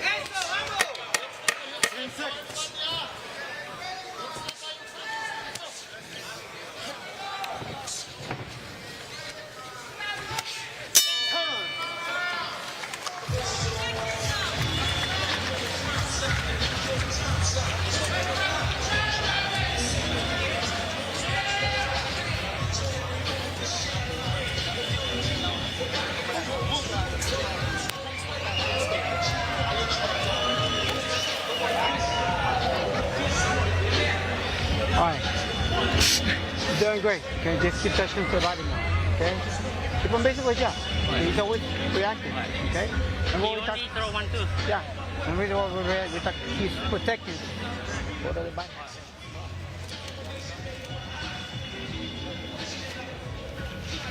Well, he made it through the round. Astrolabio wouldn't know exactly what he would have after being dropped twice in the previous round. Look what we have coming for you. November 29th, Magdaleno versus Yakubov. Badillo versus Soto. Balderas versus Sanchez. Save Mart Center, Fresno, California. Right in the heart of the San Joaquin Valley. Justin Paldo returns as well. Whoa, it's going to be a great one. There's Katsuma, Akitsugi going right back to work. Astrolabio had just enough power in his power punches, excuse me, to get through a tough round number 5. But as you gentlemen know, man, body shots don't get a whole lot better in between rounds. It's gonna linger for a while. Sometimes it takes a couple days. Sometimes it gets worse, to be honest. Right. Yeah, it gets worse before it gets better, right? Yeah. Exactly. 3 knockdowns total in this fight, 2 of them in round number 4. Only halfway through here, so Astrolabio. Look at the total punches. Round number 4 was 57-18. And Akitsugi taking a little bit of a break, 15-14. Still a lead, however. Astrolabio looks like he's got some of his power back. Yeah, and again, he's less creative. He just throws big shots, tries to catch and shoot, or tries to... But he punches with you. Yeah, he's dangerous. Exactly. Tries to get Akitsugi to overcommit, catch him coming, or punches with him, like you said, Champ. And now he's coming forward. He's controlling the center of the ring. Explodes in again, almost another clash of heads. You saw the corner with the Pacquiao. Yeah. Yep. That's that falling cross. You know, Astrolabio does it from the right-handed stance. Pacquiao does it from the left-handed stance. Oh, nice. Nice check hook there from Yep, Astrolabio coming in with that lead hook. That's the negative. Pacquiao. That's the negative of flying in with the cross like that against the opposite stance. Well, that's another Pacquiao shot, that lead hook from the southpaw stance. Yeah, that's the Manila Ice, they call it. Those straight left hands, it's like Astrolabio just can't get away from them. Because he doesn't really slip, he just puts his guard up, you know? So he just makes Akitsugi change the trajectory of the shot. Yeah, that little angle just seems to get right in between the gloves. You're not gonna move, you're just gonna put your gloves up. All right, so I'll punch around it, I'll punch between. Oh, he doubles the left hand, then he comes up with that lead uppercut, then he brings it down to the body. There's that body shot again. And him down again. Great shot again. He caught him throwing his own shot. Caught him while throwing. 4th knockdown of the fight. Under a minute left to go in round number 6. 4th knockdown, all body shots. Incredible. Astrolabio's gutsy guy. Literally. Yeah, his guts are killing him right now. Faking him out, going high. But also, he's getting hit to the head a lot, too, now, because now he's really just protecting his body. Akitsugi's being smart. He's not going to the well too much. Yeah, and also respecting the countering power of Astrolabio. Oh, that one hurt again. Liver side. 10 seconds left. Ooh, another dominant round for Akitsugi. Just too much game. Too much. You got to wonder at this point if the corner might be having a hard conversation now. You know, you're so far behind scorecards wise, but it's body shots. It's not headshots, and the guy can punch. Do you pull him out from body shots? I don't think so. But do you start the conversation after something like this? Like, hey, you gotta show me something. You gotta at least tell. You gotta show me. You gotta tighten your punches so this guy stops punching in between you to the body, because that's how you're getting hurt. 2 of these knockdowns have been while Astrolabio is throwing wide punches, and Akitsugi times them with tighter shots inside. So if you're not gonna pull them out, okay, fine, I get it. They're not headshots. Tighten up your punches so you at least if you do get timed, it's not gonna land inside your shot. All right. Referee, of course, is going to get much less tolerant as this fight goes on. It wouldn't surprise me if another knockdown body shot or not stops this fight. Well, a couple of rounds back, Chris Young did tell Astrolabio when he was knocked down 2 times in a round. He goes, if you get knocked down once more this round, you're done. Well, he didn't get knocked down that round, but here we are a couple of rounds later, and the body shots keep having the effect. Well, they don't get better. You don't get better at taking body shots as the rounds go on. Even in different fights, Nagatani, like we said, stopped this guy to the body as well. That was in round number 1. Absolutely devastating body shot. But as you gentlemen keep pointing out, you keep those elbows at home to protect your ribs. Can't punch. Yeah, but he's also getting cracked with big shots upstairs, too. But he wants to throw a big shot so bad that sometimes he throws wide. And Akitsugi's timing him inside. Just like that. Ooh, that one hurt again. Good combo to the body again. Hook. But he comes back. Astrolabio does. And he throws back just enough to stay in this fight. Those body shots are absolutely chopping the tree down. I just looked at the corner. There's nothing about throwing in the towel. No. Good sharp combination. Might get a stoppage here anyway, gentlemen. Yeah, he might be able to force it from the ref. I mean, he's really starting to run away with this. He's just running these numbers. Yeah, we have a cut under the eye of Astrolabio. Hurt to the body, getting hit with big headshots over and over and over again. Yeah. Less and less is coming back from Astrolabio. One punch at a time. Really has not been effective for a number of rounds. Because he's half the time he's recovering from the body shots he's taken. I mean, no quitting him. He's tough as nails. I'm sure Akitsugi at this point is kind of like, God dang, what's going to take this guy? But Akitsugi, because of his relatively low knockout percentage, he's used to going rounds. He's used to having to throw a lot of punches. And he's in phenomenal shape too. And also, when you've gotten 4 knockdowns in the fight, you know you're ahead. It's almost like, okay, we're going to keep going rounds. I can relax and just let my boxing style flow here. It turns into one of those sparring sessions where you're just head and shoulders above the guy. But they're there. But. And they're not going away, but they're also not going to be able to get a win. Scorecards are an absolute wipeout at this point in round number 7. But also, you don't want to spend too much time when you got cuts over both eyes. Those things are going to get worse. It's a you also stay true to your style, and Akitsugi, if you're going to remain in this fight, you're working on things, right? And one of the things Akitsugi always has to work on is not to get too reckless, not to get too over-aggressive as he's performing, because he's not the biggest puncher. Chip, but I'd say I've seen that this fight. He's been a lot more aware in this fight of not getting over his skis. And some of it is because Astrolabio kept him on. Straight shot, and that is it. That's it. Referee wants no more with the 5th knockdown of this fight. Man. And again, impressive. And again, when you talk about this guy getting knockouts, it's not a sudden increase in power. You can see his style is not power-based. It's numbers-based. It's shot selection-based. It's IQ with an aggression-based, and it's body shot-based. Yeah. Yep. I mean, in short, it is everything but power that gives this guy his knockout ability. He gets the stoppages. Yes. Very impressive. And 3 of his last 4 wins have been by stoppage, and they've been the best opposition of his career so far. Fun to watch. Very fun. Solar plexus, was it? Right to the soul. Looks like right in the breast. Right. Yep. So he did the liver side, he did the far left side of the body, and the solar plexus down the middle. The trifecta. Yeah, the trifecta. 3-pronged attack. Absolutely devastating body punches.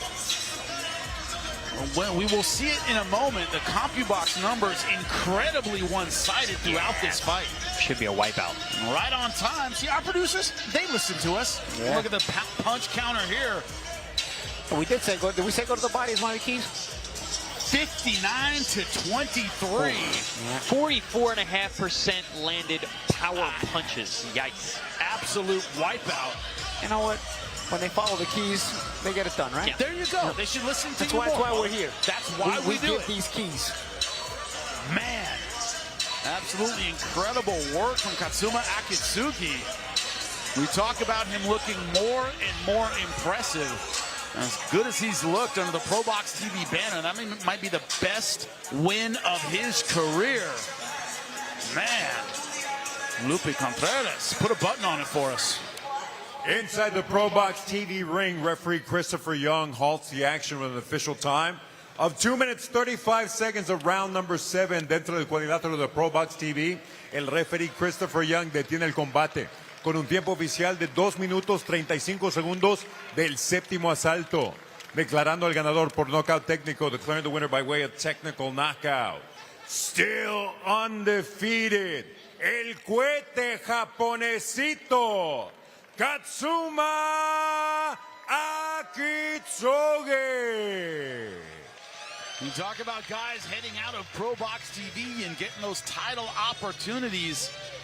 Katsuma Akitsugi has to be on that short list, gentlemen, after a performance like that. This is such a step up in class, and for him to do what he did with that level of fighter, that anoints him as a guy who is in contention for a world title. We're going to see Akitsugi in big fights soon. This performance tonight, the jab was there, the movement was excellent, good speed, good shot placement. The consistency to the body was extraordinary. Now, you could argue from previous fights, Astrolabio maybe weak to the body. That's how Nakatani got it done, but went back to it consistently. It wasn't just a one-shot deal, Paulie. Yeah, he consistently stayed on it and was creative with it. He set it up in different ways.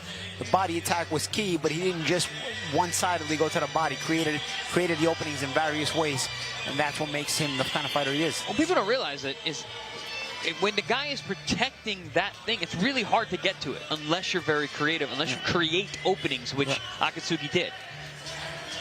Well, the idea that Katsuma Akitsugi got it done with his ability to flow, his ability to move, his ability to throw in combination, his ability to keep a power-punching opponent at bay throughout this fight by controlling that range. Well, if you like that kind of style, guess what? I got news for you. We got the same thing coming in our main event.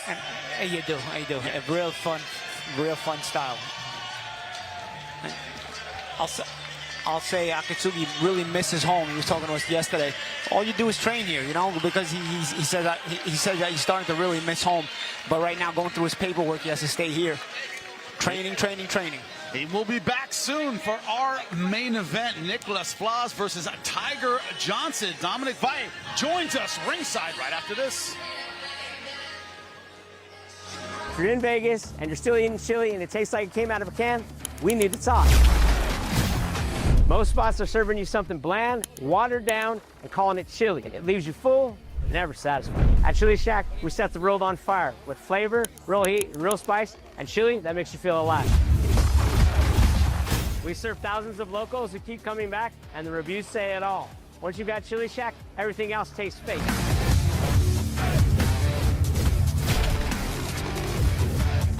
Come follow us on Instagram and come see why Vegas says Chili Shack is the only. Welcome back. We are ringside here at ProBox TV, Lakeland, Florida. It has been an amazing card tonight. Absolutely fantastic performances by everyone involved. Dominic Valle, one of those guys, looking absolutely fantastic earlier this evening. He is joining us now alongside the champs, Chris Algieri, Paulie Malignaggi. Dominic, you look absolutely on point tonight. How did it feel against a veteran opponent? It felt great. I mean, that's the type of opponents we want. You know what I mean? We want to be progressing, not fighting people that are, just walk in the park. I mean, obviously at ProBox, it's never the case, but it's a big step up for me, and I'm happy with my performance, but it could always be better. Dominic, we saw different facets to your game tonight. You went out there, you were aggressive. He's a rough and tumble guy. You out rough and tumbled him early, but then you started boxing off the back foot, and we're still winning rounds. Is that something that you guys have worked on in the gym, and that was a decision that you made? I think it was around 6 and 7. Yeah. I mean, honestly, my coach has been Mark Ferret. He's been trying to adjust my style to be a little bit more on the boxing, on the back foot. We know how to do it. I've always been a great boxer, but honestly, I love to fight, which is, could be a downfall, but could also be the good side. But, we work on moving, we work on fighting on the inside, we work on fighting on the outside. We have to perfect every aspect of our game, or else, you're flawed, and people can take advantage of that. Yeah, the diversification really makes you that much more difficult to beat, because you have various methods to achieve a victory, and we saw that tonight. We also noticed that, against a physical guy, you were sort of, if this is even a word, out physicaling him. You were bigger, you were stronger, and he's a guy who gets comfortable being physical, but you were pushing him. Every time you were in close, it was you pushing him back. Yeah, I mean, I know with my strength and my conditioning, that's something I'm never worried about. When people are like, oh, you're fighting a guy that's, he comes forward a lot, or he's very conditioned, that's not something I have to really be afraid of, or be concerned about, because it's right in your wheelhouse. Yeah, that's my game. I love if somebody's gonna outwill me, it's not gonna happen. It will never happen. You can't outcondition me. I am one of the best conditioned boxers in the game right now, and I know that for a fact. My last fight, I threw almost 1,000 punches in 8 rounds. How You know old what I are you? mean? I'm 25. Nice, fresh 25-year-old. Yeah, you see that? That's how it goes, man, you know? It starts going down later in the years, I know, but we got to keep it where it's at right now. Yeah, absolutely. As we get ready for our main event, a guy in Nicklaus Flaz who knows how to move, knows how to throw a lot of different combination punches. I got to ask you, how much are you looking forward to this Tiger Johnson undefeated versus Nicklaus Flaz in our main event? This is honestly one of the best main events in ProBox that I've seen in a while. You know what I mean? Tiger Johnson being an Olympian, you know, and Nicklaus Flaz, he's been on this ProBox TV series how many times, you know, and he shows out every time, and he's a very dangerous fighter. But, you know, it's going to be the awkward style versus technician, you know, and that always makes for a fun fight. When you look at it, this idea of you were brought up in the ProBox TV system, as you said, no easy fights, are all 50-50, all action fights. Nicklaus Flaz came up through that same system. Yeah. What does that bring out of you that maybe somebody who has maybe boxing here for the first time doesn't really get? You haven't been babied here. You know, they don't baby you here. You are able to see so many different styles, and you know, your will is tested big time here at ProBox. You know, if you don't have it in you, it's going to show. You know, and they will kick you out of here pretty quick. The crazy thing about Flaz is he was fighting these kind of opponents even before ProBox. Yeah. His whole career, you know, he's got some difficult resume. Yeah, he's a great fighter. He was a perfect guy for this platform, but like you said, everyone is exposed here. Yeah. If you're exposed in a good way or a bad way. Yep. You got it, it's great. The world gets to see you. If you're not, if you're a pretender, you're out. Exactly. Dominic, thank you so much for everything. Can't wait for your next fight. But our next fight coming up, of course, our main event, Nicklaus Flaz taking on Tiger Johnson, 16-0, undefeated. But is the prospect ready for the movement, for the flow, for the punching combinations of Nicklaus Flaz for the NABO championship? What does he have to do to win? That is the question, gentlemen. When you look at Nicklaus Flaz, what are the keys to victory for you? He's got to stay in that flow state. He's got to find it early, get that rhythm, set the tone, get in that dance mode that he gets, keep his man missing, keep his man guessing. Be the active attacker in the flow.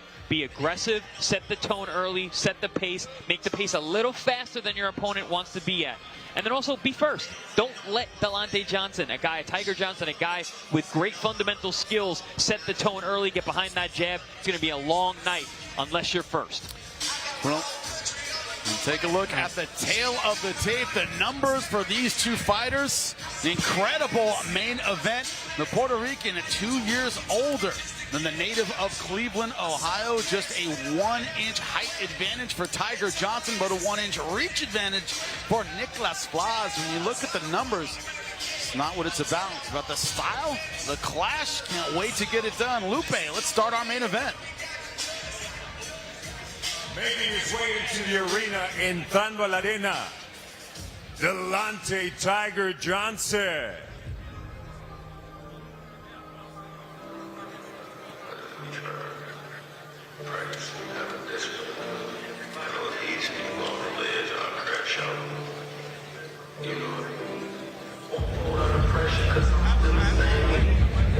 Number 28 right now in the WBC, native of Cleveland, Ohio.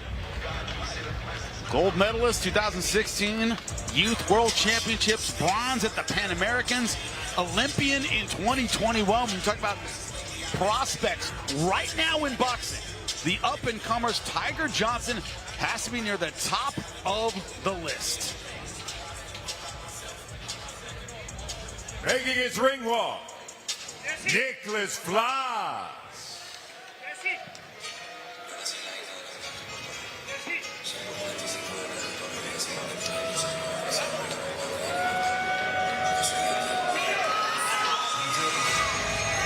And Nicklaus Flaz, you have a fighter who got his attention right here on ProBox TV. Yeah, he was a member of the Puerto Rican national amateur team. Did get a bronze medalist for the 2014 Central American Games, but doesn't have the kind of resume, the pedigree of Tiger Johnson. Chris, he had to earn it in the pros, where he is now. And he's been learning on the job, and you've seen him progress and get better You know, with his kind of style, it's one of those things where, yeah, once you find that flow and get going, man, it's a beautiful thing. But listen, if you get caught in that transition, which he has early in his career, it can be a bad night. And he had a couple bad nights early in his career, but he has been flawless since then and looks fantastic on our air each and every time. One of those losses to Bocanegra, an opponent that Johnson beat his last time out. Will forget the fight map. It doesn't work that way. Nicklaus Flaz is a better fighter now than he was then. Let's get our main event going, Lupe. We continue with the action inside the RP Funding Center, Lakeland, Florida. It is ProBox TV. Being sponsored by Bet Online, your online sportsbook expert. Chili Shack, setting your world on fire. Hydro Shot, H2-powered hydration. Jersey Mike's, a sub above. Chuck Chansey Gold Resort and Casino voted #1 in the Central Valley. And Killer Grips, champion-inspired sports protective tape. This contest, set for 10 rounds on the line, the vacant WBO, NABO, welterweight title, esto luego 10 vueltas en juego. El título vacante welter, nabo de la OMB. World Boxing Organization President, el licenciado Gustavo Olivieri. Our supervisor, Daniel Matos. Scoring at ringside, our judges are Shammy Shipman, along with Braden Jackson and Michael Ross. And now, ladies and gentlemen, two of the powerhouses in the sport, the USA and Puerto Rico. We're gonna find out quién es el más macho. The ProBox main event is on now. Presenting first, in the blue corner, being presented in association with Top Rank Incorporated, en la esquina azul, vestido de rosa neón con vivos plateados. He steps in wearing neon pink with silver trim. He weighed in at 146 3/4 pounds, su peso oficial, 146 libras y 3/4. Esta noche, uno de los talentos más aclamados del momento, lo pone todo en juego, incluyendo su récord invicto de 16 victorias. 7 de sus victorias por la vía del knockout tonight. One of the most highly touted talents in the sport.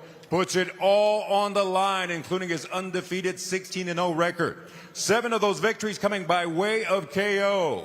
Fighting out of Cleveland, Ohio, Delante, Tiger Johnson. His opposition in the red corner.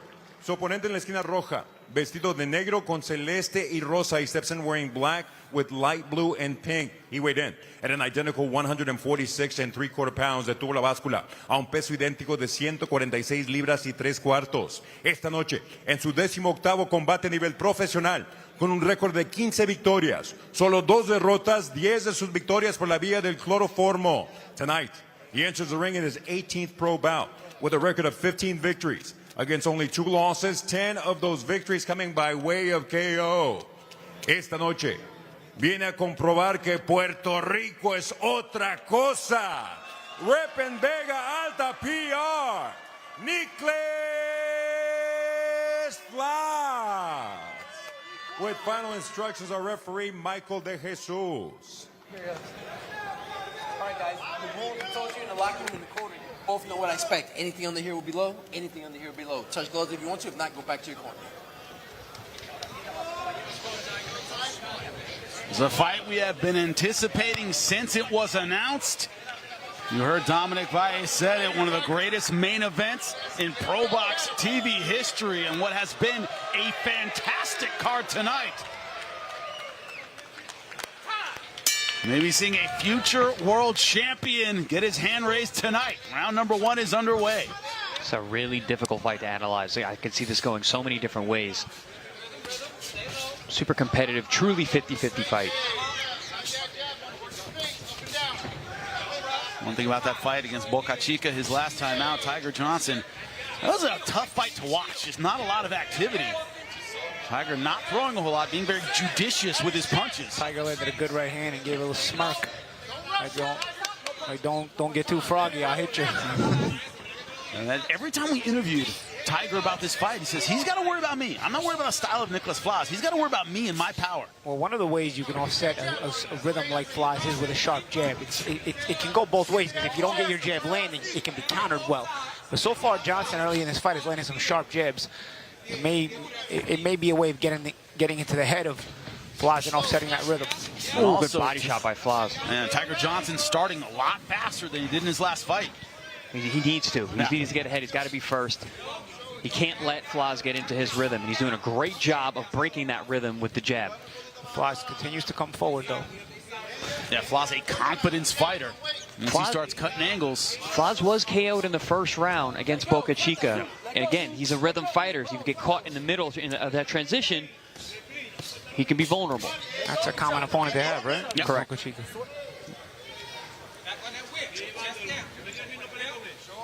Bocanegra, who has been on our air a few times, fell short.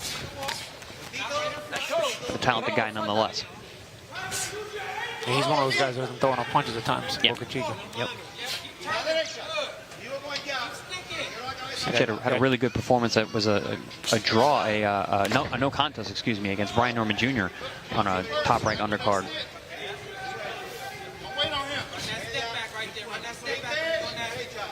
See what Tiger Johnson has done now. He's lowered the output of Flaz. You see, Yes. Flaz is known for that high output, but the output in this fight is slowed already. Yeah, this is a very sharp chess match here in round one. But I like the traps that Tiger Johnson has set. I like the jabs, and he had a beautiful counter right hand early on that set the tone for the round. I think Flaz has to cut off the ring. Johnson getting comfortable circling. Oh, setting good right up hand shots again. like that. He's been looking for that as he's been circling to his right, looking for that shot over the top of the lower left hand of Flaz, and he finally was able to get that shot off. Chris, you said a classical boxing match, a traditional boxing match, favors Tiger Johnson. We're breaking this fight down. This is what we're getting so far. This Absolutely. is at range. It's a traditional boxing match. This is where Tiger wants it. Well, Tiger has set the tone. He set the tone with the jab. He's created a line in the sand, and he's forcing Flaz to fight at his pace.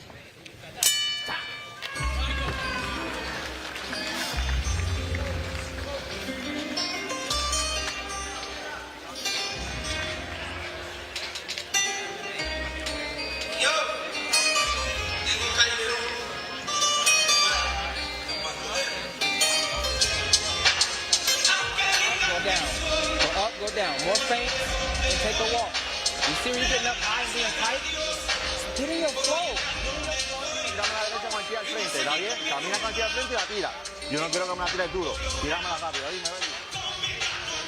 Don't forget, Ortiz versus Lubin, our pre and post-fight show starts at 7 p.m. Then switch to zone, watch the fight, and then get our post-fight analysis. Me and the champs, Chris Algieri, Paulie Malignaggi. Don't forget, tonight, post-fight, stick around. After the Contender Series is over for an interview. Why don't me and with Chris were Lubin yelling at as each other? well. Me and Chris were yelling at each other in that Yeah, well, you do a lot. I don't know if We're you yelling realize. at each other over you. Yeah, which you do all the time. That's my life. It's my life. Thanks, guys. It's my life. You know what? I'm just leaving. You guys can call us fight. You're always yelling over me. All right, fine. I'll keep going. Round number 2. Nicklaus Flaz starting out a little bit more aggressively, trying to get that volume going. And trying to get into the flow. Nice work there by Tiger Johnson on the inside, doubling up that left hook to the head and the body. Now, who do you think that inside fight favors, Chris? Because you talked about Tiger Johnson is not a huge 147-pounder, but he does believe in his power. But honestly, he looks way better and stronger at welterweight. I believe that he was probably hurting himself to make the 140-pound division because he looks a lot more physically strong here at 47 than I've ever saw him at 140. Flaz is hesitating a little bit to cover the final 6 inches, and when he does finally get in there, that hesitation is causing him to miss. And that's due to some of Tiger's sharp jabs and also sharp counters. You see Flaz trying to get into rhythm, trying to close the gap. He's not able to close that gap the way he wants to. No, Flaz has not found his rhythm at all. Loosening up a little bit more in round number 2, but Tiger Johnson staying sound. Talked about that amateur pedigree. You see it in the fundamentals. And when we did interviews with Tiger, he was saying that. He's like, man, I've seen everything. I'll figure him out. Good uppercut on the inside by Flaz there. And so far, he's living up to that.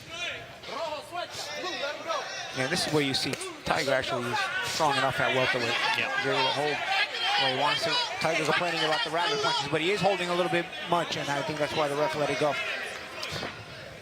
You're gonna have to work your way out of those punches at times. And the jab of Flaz is just too short. He's reaching a lot, which is why he ran into a right hand You last see Johnson round. again holding with that left hand. That's where may end up getting a warning. Let's see. He had that underhook on the left side. We've seen him previously when he met Tiger Johnson. He has no problem winning an ugly fight or fighting an ugly fight. You see right here, this is where Flaz gets to. He's got to cover those last 6 inches, and it becomes difficult. See right there again, a little hesitation, doesn't find it. His body shot He's there. better off going to the body like that, Yeah. because you're not going to find Johnson to the head that easily. Well, the best shots that Flaz has landed tonight have all been body shots. But he's worried about those overhand shots. He just got hit with another big one. Yeah, corner asking for the jab. That's been a key weapon in keeping Flaz at a distance here. That was after the break. That was very late after the break. Yep. A lot of times that happens when a fighter is frustrated. Flaz does not look comfortable in there. And that's another thing, Chris. So far on ProBox TV, the whole time we've seen Flaz fight, he's been comfortable. We haven't seen him face a lot of adversity in ProBox. He's been able to dictate the pace, and not tonight. Well, now we're starting to get that head movement going. Good body work. Close the round. Yeah, more aggressive Flaz. And a Flaz who understands that maybe going to the body first might be smarter. Dame la plancha. Dame la plancha. Que le sube el lobo izquierdo. Vamos allá.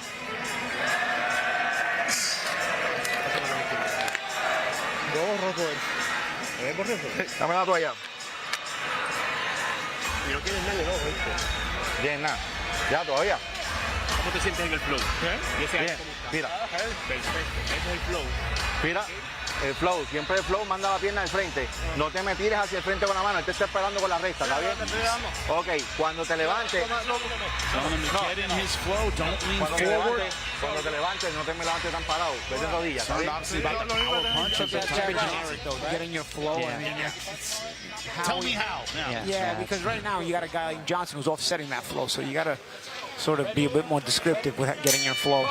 We want to see Flaz and his flow too, but it's going to have to come at the expense of offsetting what Johnson is doing to offset his flow. And it's really him been fighting, getting hit when he's tall, not when he's bending over. That's been the issue, like that. Yep, that jab of Johnson has been really effective in offsetting. And the counter. Already some swelling around the left eye of Nicklaus Flaz. And Tiger's smart. He's moving to his right. He realizes the low guard of Flaz with that left hand. So Johnson keeps moving to his right, looking for the right hand, because it's easier to land that right hand when he's moving to the right over the top of that shoulder. And that's something they should tell Flaz in the corners, probably, when Johnson is moving to the right, he's looking for the right hand over the top of your lowered left hand. There's that warning that you were talking about, Paulie. For Johnson holding. Yeah, a little bit. I mean, good body shot there by Johnson. That was nasty. Yeah, he got hurt by that. Good positioning there from Flaz. See where he put his head position, stepped around. Yeah. And I like that Johnson wasn't holding there. He actually worked in there. Blood from the lip of Tiger Johnson. Well, one of the things Flaz said, he said, in the build-up to this fight, is Johnson was a very good amateur, but I'm going to show that a very good pro offsets that. And if we're going to see that, it's going to come at the expense of some of the later rounds. Yeah, there's still a lot of fight to go here. Johnson has looked great in the first 2 rounds, especially with the jab and counters. And Flaz is making it more and more physical. Yep. You're starting to see some of the uncomfortable moments for Tiger Johnson. And he's getting closer and closer, too. Yeah, Paulie, as we said, the fact that counter there from Johnson. Yeah, the more it looks like a traditional stand-up boxing match, the more it favors Johnson. And Flaz right now making it a little dirtier, a little bit uglier. Johnson landing that counter right there will keep Flaz honest and maybe have him hesitate again. The more Flaz hesitates, the more advantage Johnson has. So it's important for Johnson to land a sharp counter here and there, a sharp jab here and there, to keep Flaz honest. Johnson's very good at slowing the pace down of a fight and making it a pot shot back and forth, 1 for 1. Nice short right hand. Good shot there. When he's in that kind of fight, he's excellent. He's a sharpshooter. But when the pace gets raised, that's Flaz's house. Like this. Good combination there. Oh, wow, that's good right hand. Smart of Johnson to hold and break that up and get the fight back to the middle of the ring. I think Johnson has to start making a conservative effort to keep this fight at middle ring because Flaz is starting to get more and more comfortable as Johnson starts to get trapped. Well, the problem before with Flaz was he wasn't closing the distance properly. He wasn't. He's hesitating. Jab range is wrong, exactly. Tiger was sharp with the counters and even with the leads.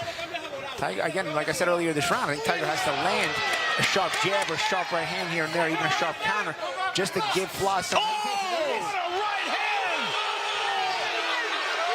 Can Flaz get back to his feet? He does, but he is still wobbly. That's what I was talking about. His legs are not right. Yeah, he's hurt. He's hurt bad. They are not, but he will get to his corner. In a round where Flaz is maybe having his best round, Tiger Johnson closed it with a huge exclamation point. I was saying he's got to land here and there a shot like that to get his respect. Boy, did he ever. He landed it with some dynamite. Let's take a look at it here. Again, the right hand over the lowered shoulder. He's been taking advantage of that low shoulder. It's okay to fight with a low shoulder, but you've got to be cognizant of your distance. You've got to be cognizant of the fact when you have an opponent looking for that right hand over the top so you can maybe counter that counter. Gentlemen, there are knockdowns because someone's off balance, because of the timing. That was a cracking right hand that hurt Nicklaus Flaz. Set up by the jab. And you can see Johnson has worked on this in the gym because the way he's throwing the right hand, he's throwing it down. He's throwing it almost over the top because he realizes there's going to be a lower shoulder or a lower left hand from Flaz. And he's been landing it here and there over the course of the fight. Now, if you're Flaz, you're not just going to change your stance. That's your stance. But what you do, you offset it by making him throw it so that you can counter it. But you got to be careful not to get hit with it. You know, you got to know it's coming so you can set up the counter for it. Round number 4. How much did that 1 minute help Nicklaus Flaz? Look at the total punches landed. 25 to 32 for Johnson. Another big right hand. Scrapes. Flaz is in trouble. Yeah, he's not seeing that right hand. Trying to fight fire with fire, but he is rocked. And again, you adjust your stance. What do you do here? What's the adjustment here for Flaz? I mean, one of them is to keep your left hand higher because you're not seeing this right hand. Another one is to step to your own right so that you can get away from Tiger Johnson's right hand. Tiger's doing a good job rolling those shoulders, setting up that right hand, making it difficult for Flaz to know when that shot's coming. You see when Flaz went to cut off the ring, but he went to cut off the ring to his left, to Johnson's right, with the low left hand. He's got to be careful moving in that direction with the low left hand. Johnson is looking for that right hand. Everything is set up by the jab. Johnson's jab has been on point since round 1. Yeah, that's what I was about to ask you about, Chris. Is that jab just cannot miss. Nah, he found the range on that thing in the first round, and that's why he's got a homing missile of a right hand that cannot miss. And he's able to load up with it and throw big power shots with it. Every shot that he throws with that jab, he's doing the Pez dispenser. It is popping the head back of Nicklaus Flaz, make no doubt. And Flaz is doing the only thing he can, just coming forward. Flaz now with his hand up higher, the left hand up higher. Yeah, he can't be in that flow anymore. He's got to have to just power through this because he's getting countered and timed on the inside. And one of the ways you can do this is you can try to make it physical against Johnson. The moments of success Flaz has had, he's made it physical. So maybe just keeping the hands up and trying to make it physical. There's an attempt at a big right hand again from Johnson. Yeah, because... Oh! Good cracking right hand again! Oh, he's rocked. You can't see the punches coming. He's hurt. He's got a hold here. He's got to be careful. He is squinting. He is hurt. The Puerto Rican fighter. One more good shot, and he's going to be on his butt again. Yeah, Johnson is beating the fight out of Nicklaus Flaz here. Completely dominating him. And he has Nicklaus Flaz overreacting to every punch. He is blinking. He's closing his eyes. Again, look at the way that... Oh, what another shot. Again, he's throwing that right hand very high, almost arcing it down. He knows there's going to be a low left hand from Flaz. No adjustment from Flaz for his right hand. Flaz tough, standing his ground and punching, because again, that's all he can do.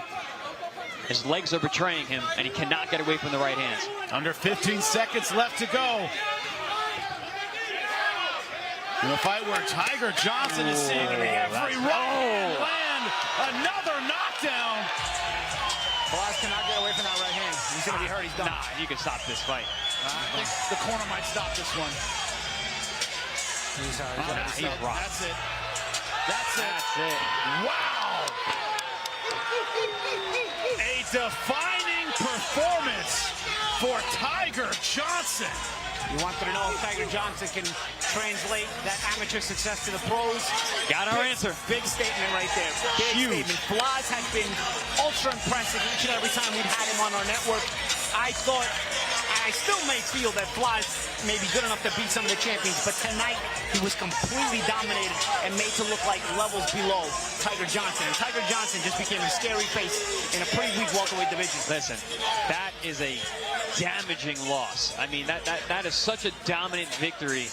That could be a career-changing defeat. Couldn't get away from the right hand. No. Could not get away from the well, right hand. Well, it was the jab in the first round. He was touching and finding range of that jab immediately. Low left hand too. He never made the adjustment. Okay, if you're gonna keep your low left hand, either you raise your left hand, or you change distances to create a different scenario to get away from the right hand. Gentlemen, or you walk to your own right, so you get away from Johnson's right hand. Gentlemen, this was a bludgeoning at the end. A bludgeoning. Yeah, because again, he kept hitting him with clean right hands. He's hurting. He kept hitting him with clean right hands. No instruction from the corner to get away from the right hand. Get in flow, get in rhythm. I mean, that's very generic. This is the best I've ever seen Tiger Johnson. He really put it all together tonight. Again, it makes me really think that 140 was just not a good thing for him. Because at 47, he looked strong, he looked confident, his conditioning looked much better. He also assured us that he would show this. Yes, he assured us the whole time. He was the one who said it.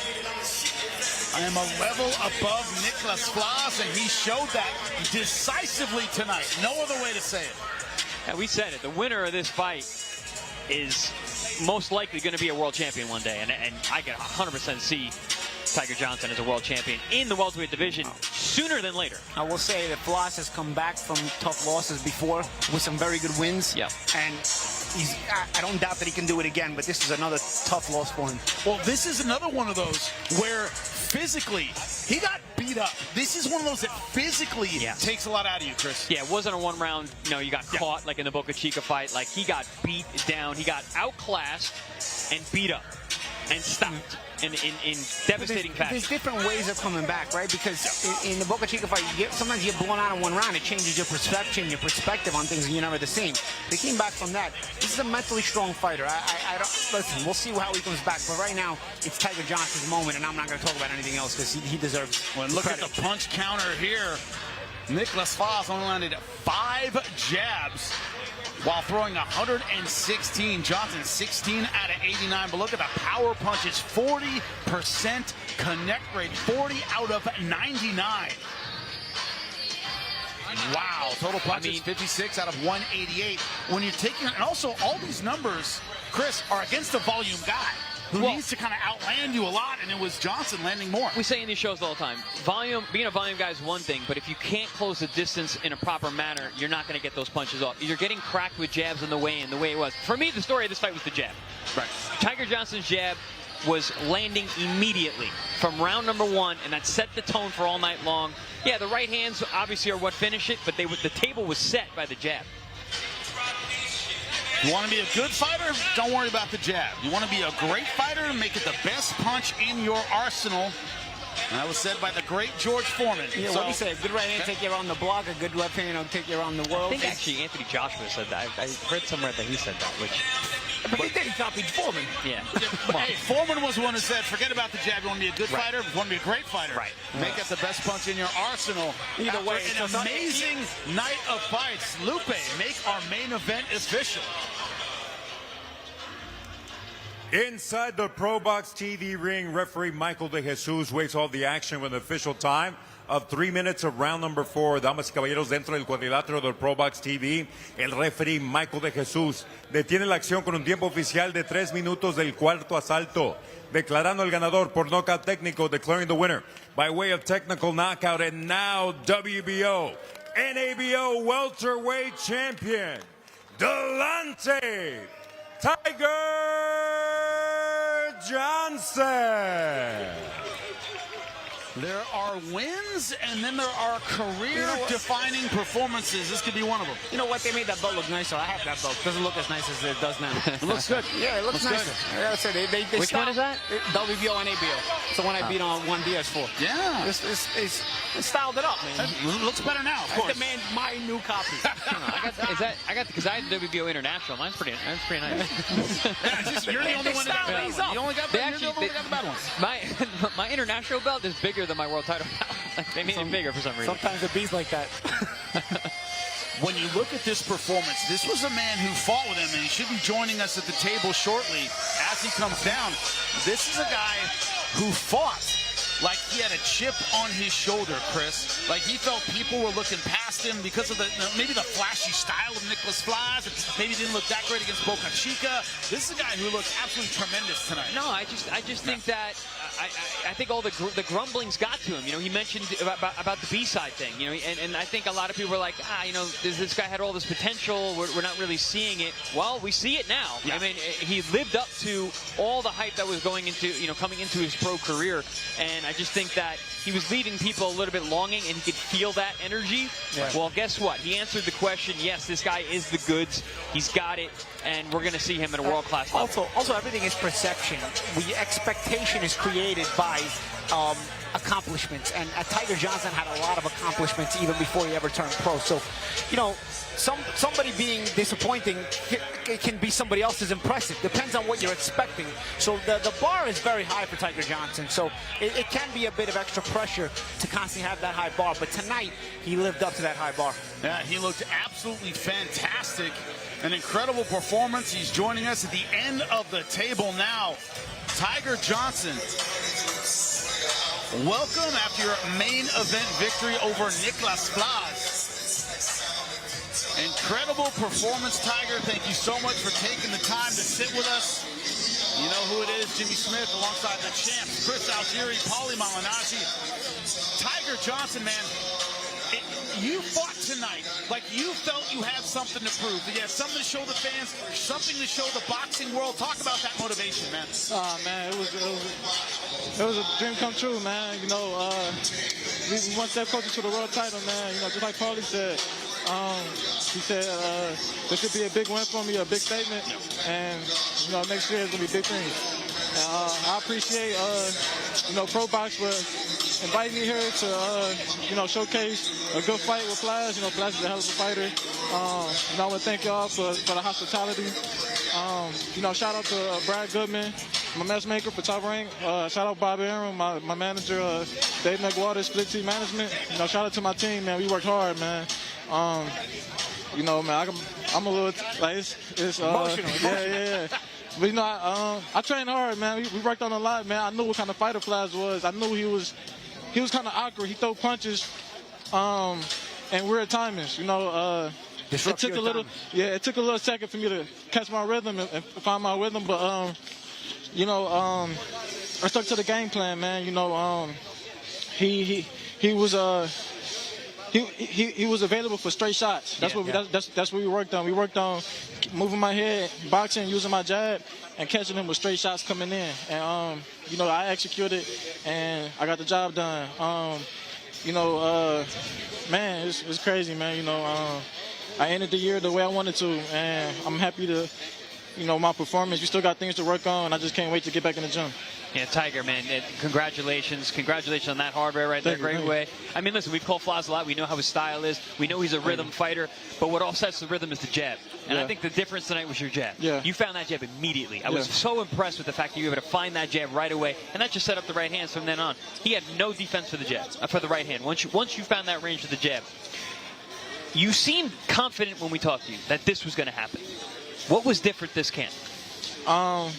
Man, we had a lot of things to tighten up on from my last couple of fights. You know, just little small things. You know, 'cause you know I'm a very athletic fighter. I'm very skilled. I'm fast. I'm strong. You know, I said it before in the interview. You know, a lot of people say I don't got no power, but I never got a chance to really showcase it. You know, I've been having so many tough fights. If you pay attention to my whole career from my debut to now, you know, I've been having tough. I just fought another tough fighter, Flaz. You know what I mean? Very tough. You know, You know, it is what it is, though. No, it's preparing me for the top dogs, man. You know, and Flaz was a top dog, and I was able to get the job done, man. And, you know, I don't know. I already done faced adversity early in my career. You know, man, I'm ready, man. You know, next year's gonna be real big things. And Tiger, you know, it's not just who you beat; it's when you beat them. Flaz had been on an impressive run, and he was coming into the fight with a lot of momentum behind him. You know, so to get a win at this moment in your career, you know, maybe 10 years, 20 years from now on your box rec, this fight may be an underrated win because people aren't going to really catch the magnitude of the meaning of this win in the moment. Sometimes it happens. You'll understand this when your career is over. There's certain wins that are more important than what they look like on paper, and I think this win is very important for you because it was a win that a lot of people were broken up about. You know, like, who's going to win this fight? Is Tiger Johnson the real deal? Because Flaz is looking like a badass. Hey, I told y'all, man, look, I said it before, y'all had me as the B side.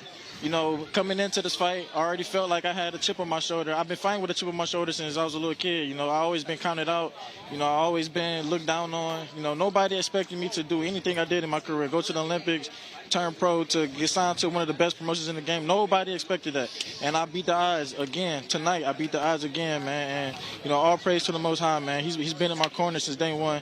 And I can't do nothing but just be happy, man. I'm happy with my career right now. But I gotta ask you this because you mentioned a lot of qualities you have. You're athletic, you're boxer. Some of the qualities you mentioned a couple of questions ago when you were answering Chris's question. You didn't mention one thing though: intelligence. You really outthought him tonight.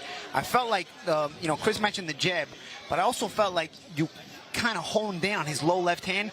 You were moving to your right, setting up that down right hand. You were throwing the right hand. You mentioned the straight punches, but you were throwing that right hand straight but down. Yeah. Almost like, because you knew his left hand was going to be low. And you were moving to your right to set up. And I can see when you were moving to your right, Flaz wasn't realizing that you were looking for to go that direction to get closer with the right hand. So the adjustment Flaz had to make was either lift the left hand or go to your own right, so keep spinning around to get away from the right hand. He didn't make no adjustment. But you kept going that way, and you set up right hand after right hand after right hand. And was that something you saw in the video, or is that something you picked up on in the moment? Both. You know, it's real. You know, one thing I hate do is doing. I hate studying fighters like opponents because it's different when you get in that ring, man. You gotta readjust. You can't get rhythm from tape. Yeah, from the homework that I did, when I do homework on fighters, I look for the basic. Like the default, like how he fight, is he bouncy, is he, you know, and I look for those type of things. I don't really look mentality. For, you know what I mean. I knew coming into this fight, he was awkward. He threw a lot of punches. He had a little pop on him as well. You know, I expected all that, but one thing I had to readjust was I seen that he came in with his head up. He punched with his head up. So I seen. If I go to my right, stay low, keep the jab in his face, I could set up the right hand, catch him coming in. You know, that's what I did. Once I caught him that first time, it was over with. Yeah, because it was the constant clean right hands really made a difference. Tiger, one more thing, man. That chip on your shoulder, grab that thing, put it in a safe, and save it for the next camp. Because we need that guy again, man. You look phenomenal. Congratulations. Yes, Tiger, thank you so much. Appreciate you, man. Can't wait to see you again, champ. Thank you. Appreciate it. Thank you to Daniel Rubin. Thank you to Daniel, man, for the great hospitality, man. You know, I had a fun time, man. And coming to his backyard, I got the job done. Hey, appreciate you, man. Next time out, you see it November 21st. Francisco Veron taking on Roman Villa. That is in Fort Lauderdale, Friday, November 21st. Check it out right here on ProBox TV and get your tickets now. But we keep on rolling. That's right, to the San Joaquin Valley, Fresno, California. Badillo versus Soto. But it's Magdaleno versus Yakubov. That is our main event. Holiday? What holiday? Sanchez. Yeah, we don't get a holiday. We're ProBox TV. Our Thanksgiving is we're thankful for all of these fights. Remember, post-fight, stay tuned for the interview with Erickson Lubin about his fight tomorrow night. And don't forget, before the Lubin fight, we have a pre-fight show starting at 7 p.m. Watch the fight on the zone. Then, guess what? A post-fight show. Me alongside the champs, Chris Algieri, Paulie Malignaggi, also Coach Garcia, Breadman, some great boxing minds. We will talk about an amazing fight. Can it be as amazing as what he had tonight?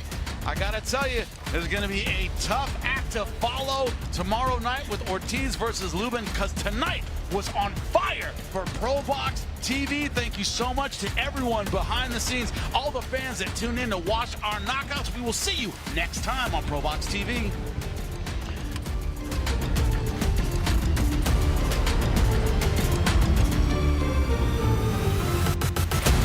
Peso Gallo, supervisor, Rafael Ramos and Nexus Novoa. And now, ladies and gentlemen, from deep in the heart of Texas, San Antonio, we're going to find out quién es el más macho. The ProBox main event is on now.